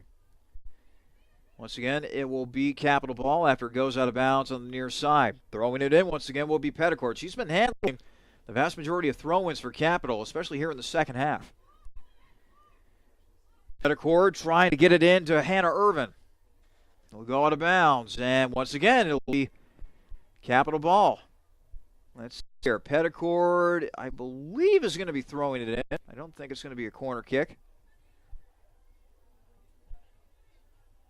Yep, this will be a throw-in on the near side. Petticord throws it in. It is bounced out of bounds, though, by a Capital player, and it'll go to Wisconsin-Whitewater, who makes a couple of changes now. Alyssa Lennon and Leah Nahila will check in for the WarHawks. WarHawks went an impressive 20-5 last year, losing in the quarterfinal round of the NCAA Tournament. And once again, they are expected to be contenders. Tabbed first in the Wisconsin Intercollegiate Athletic Conference. They were tabbed first in their conference's preseason poll. So far, they got a 1-0 lead against Capital here. 22.5 to play in regulation. Ball will be thrown into Hanaic, who's been very active defensively for Capital. She'll kick it back to Claire Quinn. Quinn in the middle of the field, going over her options, trying to decide what to do with the ball before she finally kicks it ahead to Becca Cartmill. Cartmill will now try to advance it to Fike. Not able to do so. It is kicked back to Hanaic. Now the ball is bouncing all over the place around midfield before it finally comes down to Wisconsin-Whitewater. They feed it ahead, and luckily it went off of the foot of Jen Wenley. I don't know what she was trying to do with the ball that time, but the ball just simply got away from her. If she keeps the ball under control, might have a scoring opportunity against Klotsky. Kicked up in the air. Capital comes down with it. Trying to feed it up the near sideline, the Crusaders are. Petticord battling for Capital. Out of bounds. They give it to Capital. Approaching 21 minutes to play here in regulation. Capital trying to come back from a 1-0 deficit. Fike feeds it ahead. Ooh, nice through pass to Becca Cartmill. Cartmill trying to feed it ahead now to a teammate. It will be knocked out of bounds by a Wisconsin-Whitewater player. And the Crusaders all of a sudden are cooking offensively. Cartmill will quickly throw it back in for Capital. Gets it into the freshman Fike. Fike puts a move on her man. Tries to center it. Kicking in front of the goal, and the save is made by Klimish. Once again, Fike trying to make something happen offensively. There were two Crusaders in the area, but neither one of them were able to get a good shot off. And Klimish is able to avoid disaster for now. Strong kick by Klimish. Ball popped up in the air. And Capital once again gets possession back. Caroline Hester. She'll try to advance it. And too strong of a kick that time. She was trying to find Becca Cartmill on the near side of the field. It'll roll out of bounds. And once again, another goal kick for Sarah Klimish.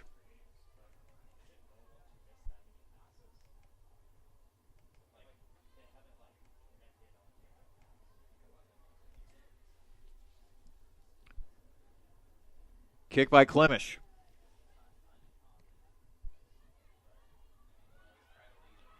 Monique Hanaic able to get it back into WarHawk territory. Only momentarily, though. Capital will now need to reset defensively. Quinn nearly had her pocket picked that time. Now it goes off the foot of Caroline Hester, And a rush opportunity here possibly. Leading the charge is Reed. Reed gets it off to a teammate to her right in Jen Wendling. Wendling now trying to put a move on her man. Circles back. Now the action towards the far side of the field. Kicked up in the air. Reed in the vicinity over her head. Kicks it back up. Kick back towards the goal. But it'll go out of bounds to the left of the goal. And another goal kick up coming here for Klotsky. 19 minutes remaining in regulation. Can Capital somehow find another rush in them offensively? Trying to tie this game up at one apiece, trying to send it to overtime as a substitution made by the Crusaders. Aaron Bernard, who had some nice minutes at the forward spot for Capital in that first half of play. She will join Jordan Fike. It's interesting how Bernard and Fike, two freshmen, have been very active offensively, trying to make plays, pushing the ball up the field. And they've also been trying to set their teammates up as best as they can. And these are only freshmen as well.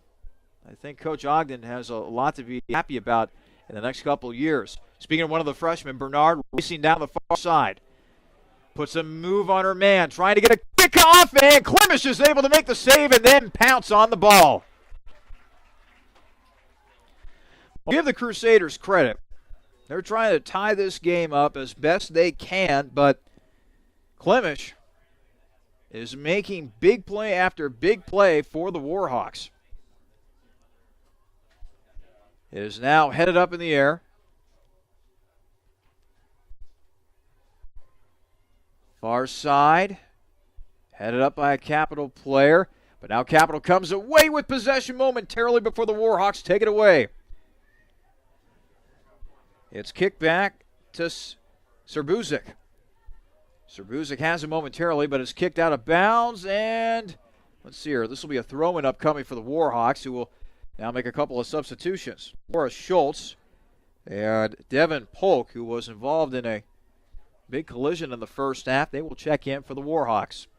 17-15 remaining in regulation. Capital trailing Wisconsin-Whitewater 1-0 in the 2016 season opener.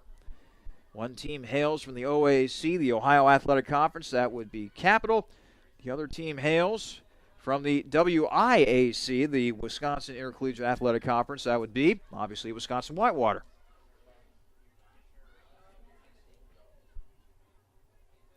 Kick out of bounds on the far side, and they give it to Capital. Time is of the essence now for Matt Ogden and crew. Ogden with a spectacular season in his first year, 15-5, an undefeated mark in OAC play, the first time that's ever happened in program history, which led to a OAC regular season title. He followed that up with a OAC tournament title and a win of the NCAA Tournament. Ball kicked out of bounds, and once again it'll be a goal kick for Sarah Klimish.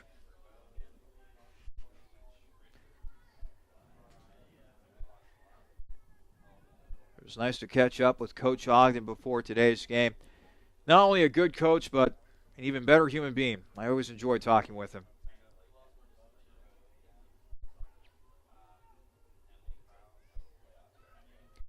It's headed back into Capital territory. Now back into WarHawk territory. Back into Capital territory. As the ball yo-yos across the 50-yard line. It'll finally go off of the foot of Alyssa Lennon of Wisconsin-Whitewater, giving the ball back to the Crusaders. A quick throw-in for Capital.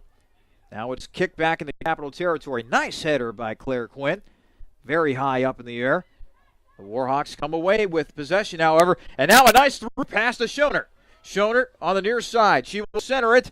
And a kick on the way, and a nice save by Hannah Klotsky.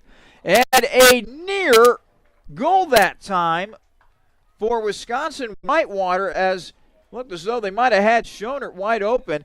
Klotsky was still on the turf that time, but it looked like Schoner simply whipped on the shot. The ball will go out of bounds, and the throw in here for Capital. Oh, my.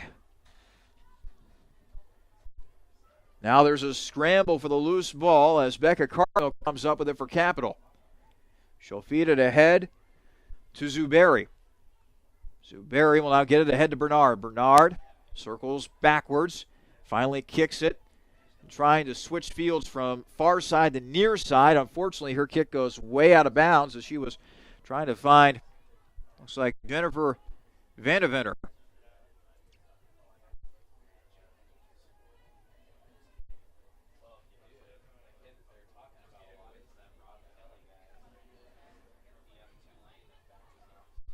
Ball will go out of bounds, and it will be another throw-in for Capital. Approaching 14 minutes remaining in regulation. Capital trying to tie this game. They trail 1-0. A goal by Brianna Reed early on in the second half has the WarHawks on top, at least at the moment. It's kicked back into Capital territory as Capital's trying to keep the offensive pressure going here. Klotsky will simply kick it over to Claire Quinn. Quinn, with the right foot, sends it forward, but because of Wisconsin-Whitewater now employing some pressure, Capital had a hard time getting it out of their own territory. Bernard to Hanayek. It's bounced up in the air. Bernard will now give chase. She gets the ball for Capital. Circles back. Now to Quinn. Quinn will kick forward. And now they have a player on the far side for Capital, handling the ball, trying to get it to Bernard. Not able to get it to Bernard, but it's kicked out by a WarHawk player. 13 minutes remaining in regulation. Capital quickly gets it back in. Zuberi will kick it back to Hanayek. Hanayek will take it at midfield, will backpedal, and now we'll kick it back to Klotsky. Klotsky way out of her box, but she's just trying to keep the ball down at the other end of the field. At this point, if you're Capital, you're going to have to take some chances to try to create scoring opportunities and try to tie this game, perhaps send it into overtime. Maggie Petticord. Now over to Fike. Fike eventually gets to the ball. It's kicked forward, trying to find Bernard. Capital doing a nice job of possessing the ball here this time. Quinn kicks it back to Fike. Fike trying to get it to a teammate, but unfortunately Maggie Petticord is too far from the ball, so it'll head out of bounds, and it'll be WarHawk ball. Coming into the game for the WarHawks, by the way, is Marie Lesperance. And it looks like Jamie Hartle will also check in. WarHawks will throw it in, and Capital gets back possession. However, they're having a hard time penetrating that Wisconsin-Whitewater defense that has seemingly tied up here in the last few minutes. 11.5 to play in regulation. Capital trying to come back from a 1-0 deficit after a Brianna Reed goal put the WarHawks on top. And now a foul is going to be called against Wisconsin-Whitewater as looked like Monique Hanayek was upended momentarily. So a free kick here upcoming for Capital as they will try to get everybody set offensively. It's a very quick free kick.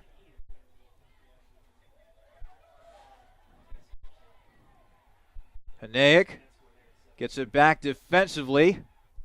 A little bit of pressure on Hanayek, but Capital finally able to get it back into Wisconsin-Whitewater territory.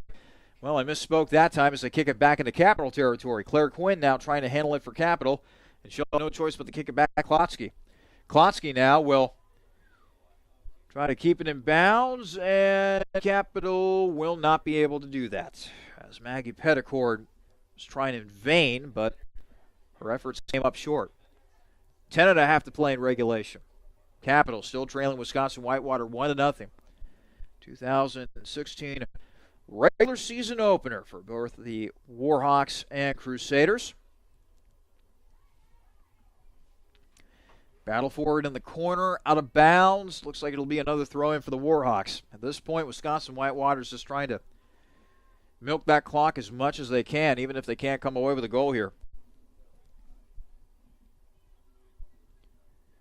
It'll be a throw-in on the near side. Reed trying to turn around, not able to do so. Nice move now for Lesperance, trying to get a shot off. A nice defensive job by Maggie Petticore, the 5'7" freshman from Delaware, Ohio. Went to Buckeye Valley High School. It went out of bounds off of a Capital player, so once again another corner kick upcoming here for Wisconsin-Whitewater. Under 9.5 to play in regulation. Capital still trailing 1-0, and they like to keep it that way, at least here at the moment. Corner kick from the near side. Everybody getting set near the goal. It is turned away by Capital. Bernard trying a run-out opportunity. And now the ball comes to Capital as they get it ahead to Fike. Fike able to get position, and off she goes to the 50, to the 40, to the 35, down the near sideline. Fike is now running towards the corner, trying to establish position out of bounds, and it went off of a Wisconsin-Whitewater player outside of the back line. And it looks like a corner kick upcoming here for Capital. Again, nice job by Fike. She has got plenty of speed to burn. And once again, create another corner kick opportunity here for Capital. Under 8.5 to play. Capital trailing Wisconsin-Whitewater 1-0. Can they make something happen here on this upcoming corner kick? We shall see in just a moment.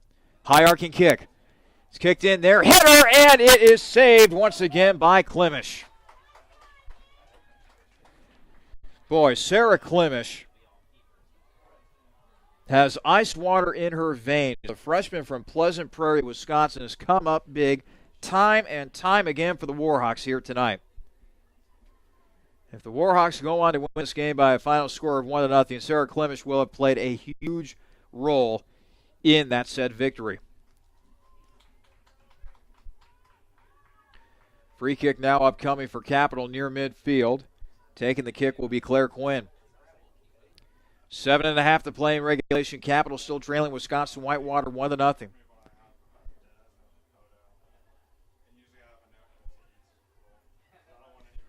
Quinn will let it loose with the right foot. It's batted up in the air now as Wisconsin-Whitewater comes away with the ball. Now trying to feed it ahead. Quinn trying to stop her man. It went past her foot, and then Petticore doing a nice job of getting it back into Warhawk territory. Now a through pass trying to find Fike that time, but it just went past her foot as Klimish gobbles the ball up at the last moment. 6:50 remaining in the second half. Wisconsin-Whitewater with a 1-0 lead over Capital. Boy, Capital's been turning up the heat offensively. But it's like that old saying goes in sports, a game of inches. If the ball had been a little bit to the left or the right on a pass, if a shot had been a little bit to the left or the right of Klimish, just maybe, this game would be tied by now.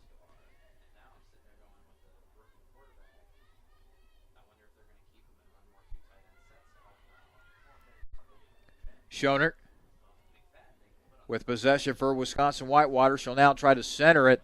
Nice header that time by Hanayek. Now it is fed ahead to Quinn. Quinn trying to get it past her man, but fortunately not able to do so. Now Wisconsin-Whitewater is going the other way. Looking for another scoring opportunity, trying to put this game out of reach for Capital. But Capital turns them away offensively as Claire Quinn kicks it away. Out of bounds, and it will be, looks like it'll be a throw-in upcoming here for Wisconsin-Whitewater. Checking into the game for Capital will be Caroline Hester and Carly Murray. And coming into the game for Wisconsin-Whitewater is Adria Schuler and Brianna Reed also checking in. Didn't notice that she went off the field. Apparently she did, just to try to get a breather here, as the WarHawks try to close out a victory here against Capital. The Crusaders have other ideas, however. They would love to force extra time here at Byrne Lawrence Stadium, but first they have to find a way to put it in the back of the net.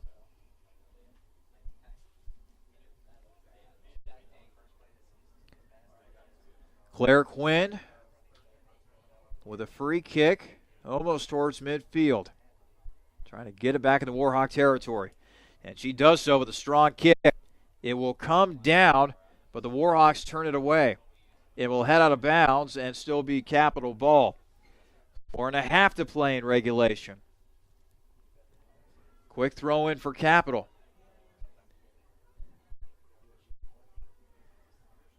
A kick back to Haneg. Haneg sends it back in. Fike trying to get possession. Gets it over to Bernard. Bernard towards the middle of the field.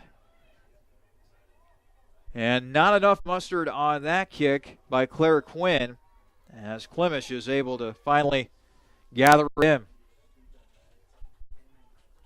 Wisconsin-Whitewater, one of the stronger defensive teams nationally, doing a nice job of packing the zone, to borrow a hockey term. And the ball gets past Klotchke. Luckily, she's able to get back in goal just in time, and her team recovers defensively as well. Carly Murray, middle of the field, approaching 3.5 to play in regulation. Caroline Hester will go on the far side.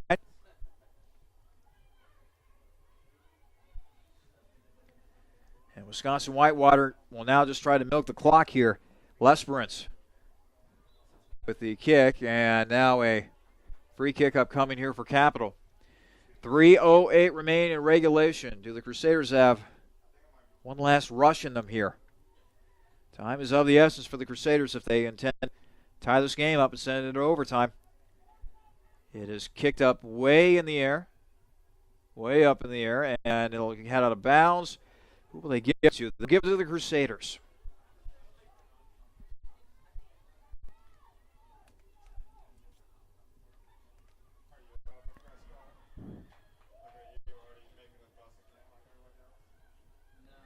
Out of bounds, and it will remain with Capital. 2.5 to play, but the Crusaders are in WarHawks territory.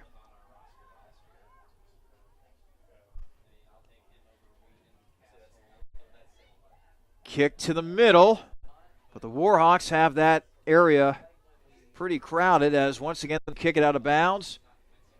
And once again it'll be Capital ball. Fight in the corner. Into the middle. Loose ball, and finally it is pounced upon by Klimish.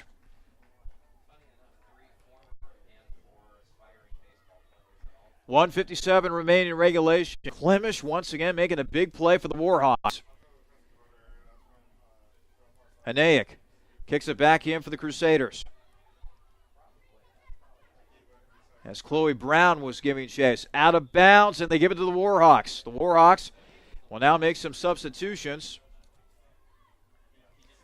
Kenzie Serbusic, Alyssa Lennon, and Jan Wendling come back in. Under a minute and a half to play now. Capital's really now going to have to hurry and really make a big play here.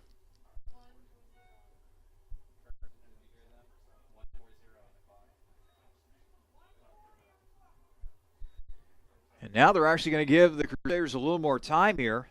They will move the clock up to a minute and 40 seconds. It had previously been a minute and 15.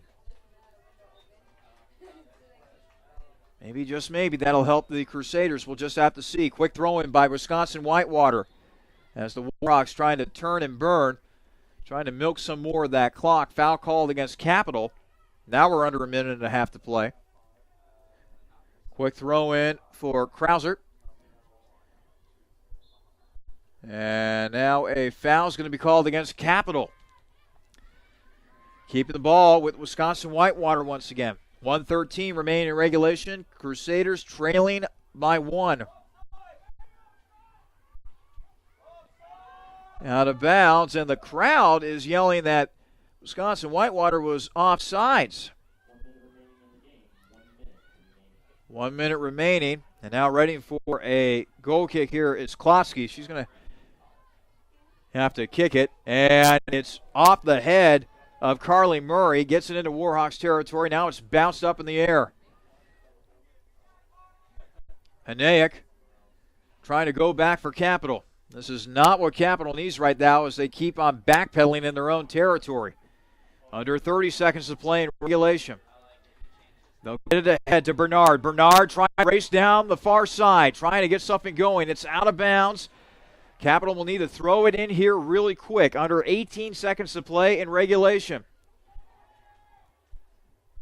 They'll get it in at the 30. High arcing kick to the 30 to about the 10. Under 5 seconds to play in regulation, and Capital will come up short. A hard-fought win for Wisconsin-Whitewater as they come out of this one with a 1-0 win over Capital. The Crusaders had their chances offensively, but in the end, it is the WarHawks who will walk out of here with a victory to begin the 2016 season. The WarHawks begin 2016 1-0. Capital, meanwhile, will drop to 0-1 to begin the new season. We'll be back to wrap things up with the Crusaders postgame show in just a minute. Again, it was Wisconsin-Whitewater who defeated Capital tonight by a final of 1-0. You have been listening to Women's Soccer here on the Crusaders Sports Network.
Welcome into the Crusaders post-game show.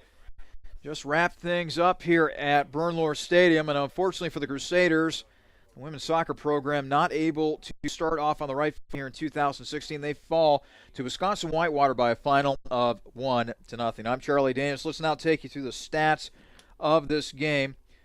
Capital ends up outshooting Wisconsin-Whitewater 14-13. The problem tonight for the Crusaders was they were able to create scoring opportunities, but just weren't able to quite finish them. We'll get to more of that in just a moment. More of the stats here.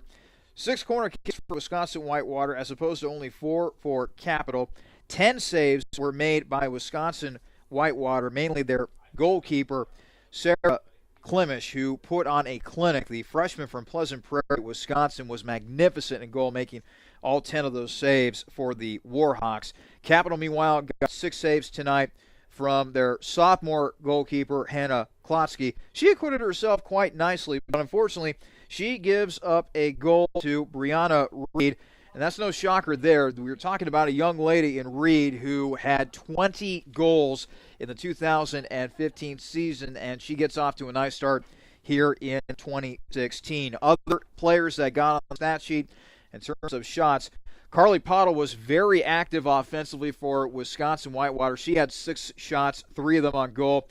1 shot for Marie L'Esperance, 1 shot for Brianna Reed, which ended up being the only goal of the night, and 1 shot each for Emily Moulet, Casey Schoner, Jen Wenley, and Laura Schultz. Meanwhile, for Capital, they had 10 shots on goal. Chloe Brown had 2 of them. Jordan Fike had 4 of them. And then 1 each for Rebecca Cartmill, 1 for Monique Hanaik, and 1 for Mary Bushy. And 14 shots overall for Capital in this game. Luckily, this is only the season opener. Still plenty of soccer to be played. Couple more non-conference opponents, and then Capital will get into OAC play as the season progresses. The next game for the women's soccer program will actually be next Monday on Labor Day as Capital makes its way south. They'll be taking on Thomas More in dear old Kentucky. That will be an afternoon affair that will start at 1:30. And then the Crusaders will come back home, taking on my mother's alma mater out of all teams, DePaul University. The Tigers will be coming here to Capital. That game is scheduled for a 7 p.m. start. We'll get things started with the Crusaders pregame show that night at 6:45. So our next broadcast will be next Wednesday when Capital plays host to DePaul University. We hope that you have enjoyed this presentation of women's soccer here on the Crusader Sports Network. I'm Charlie Danis saying so long from Bernlohr Stadium. Again, the final score, Wisconsin-Whitewater 1, Capital 0.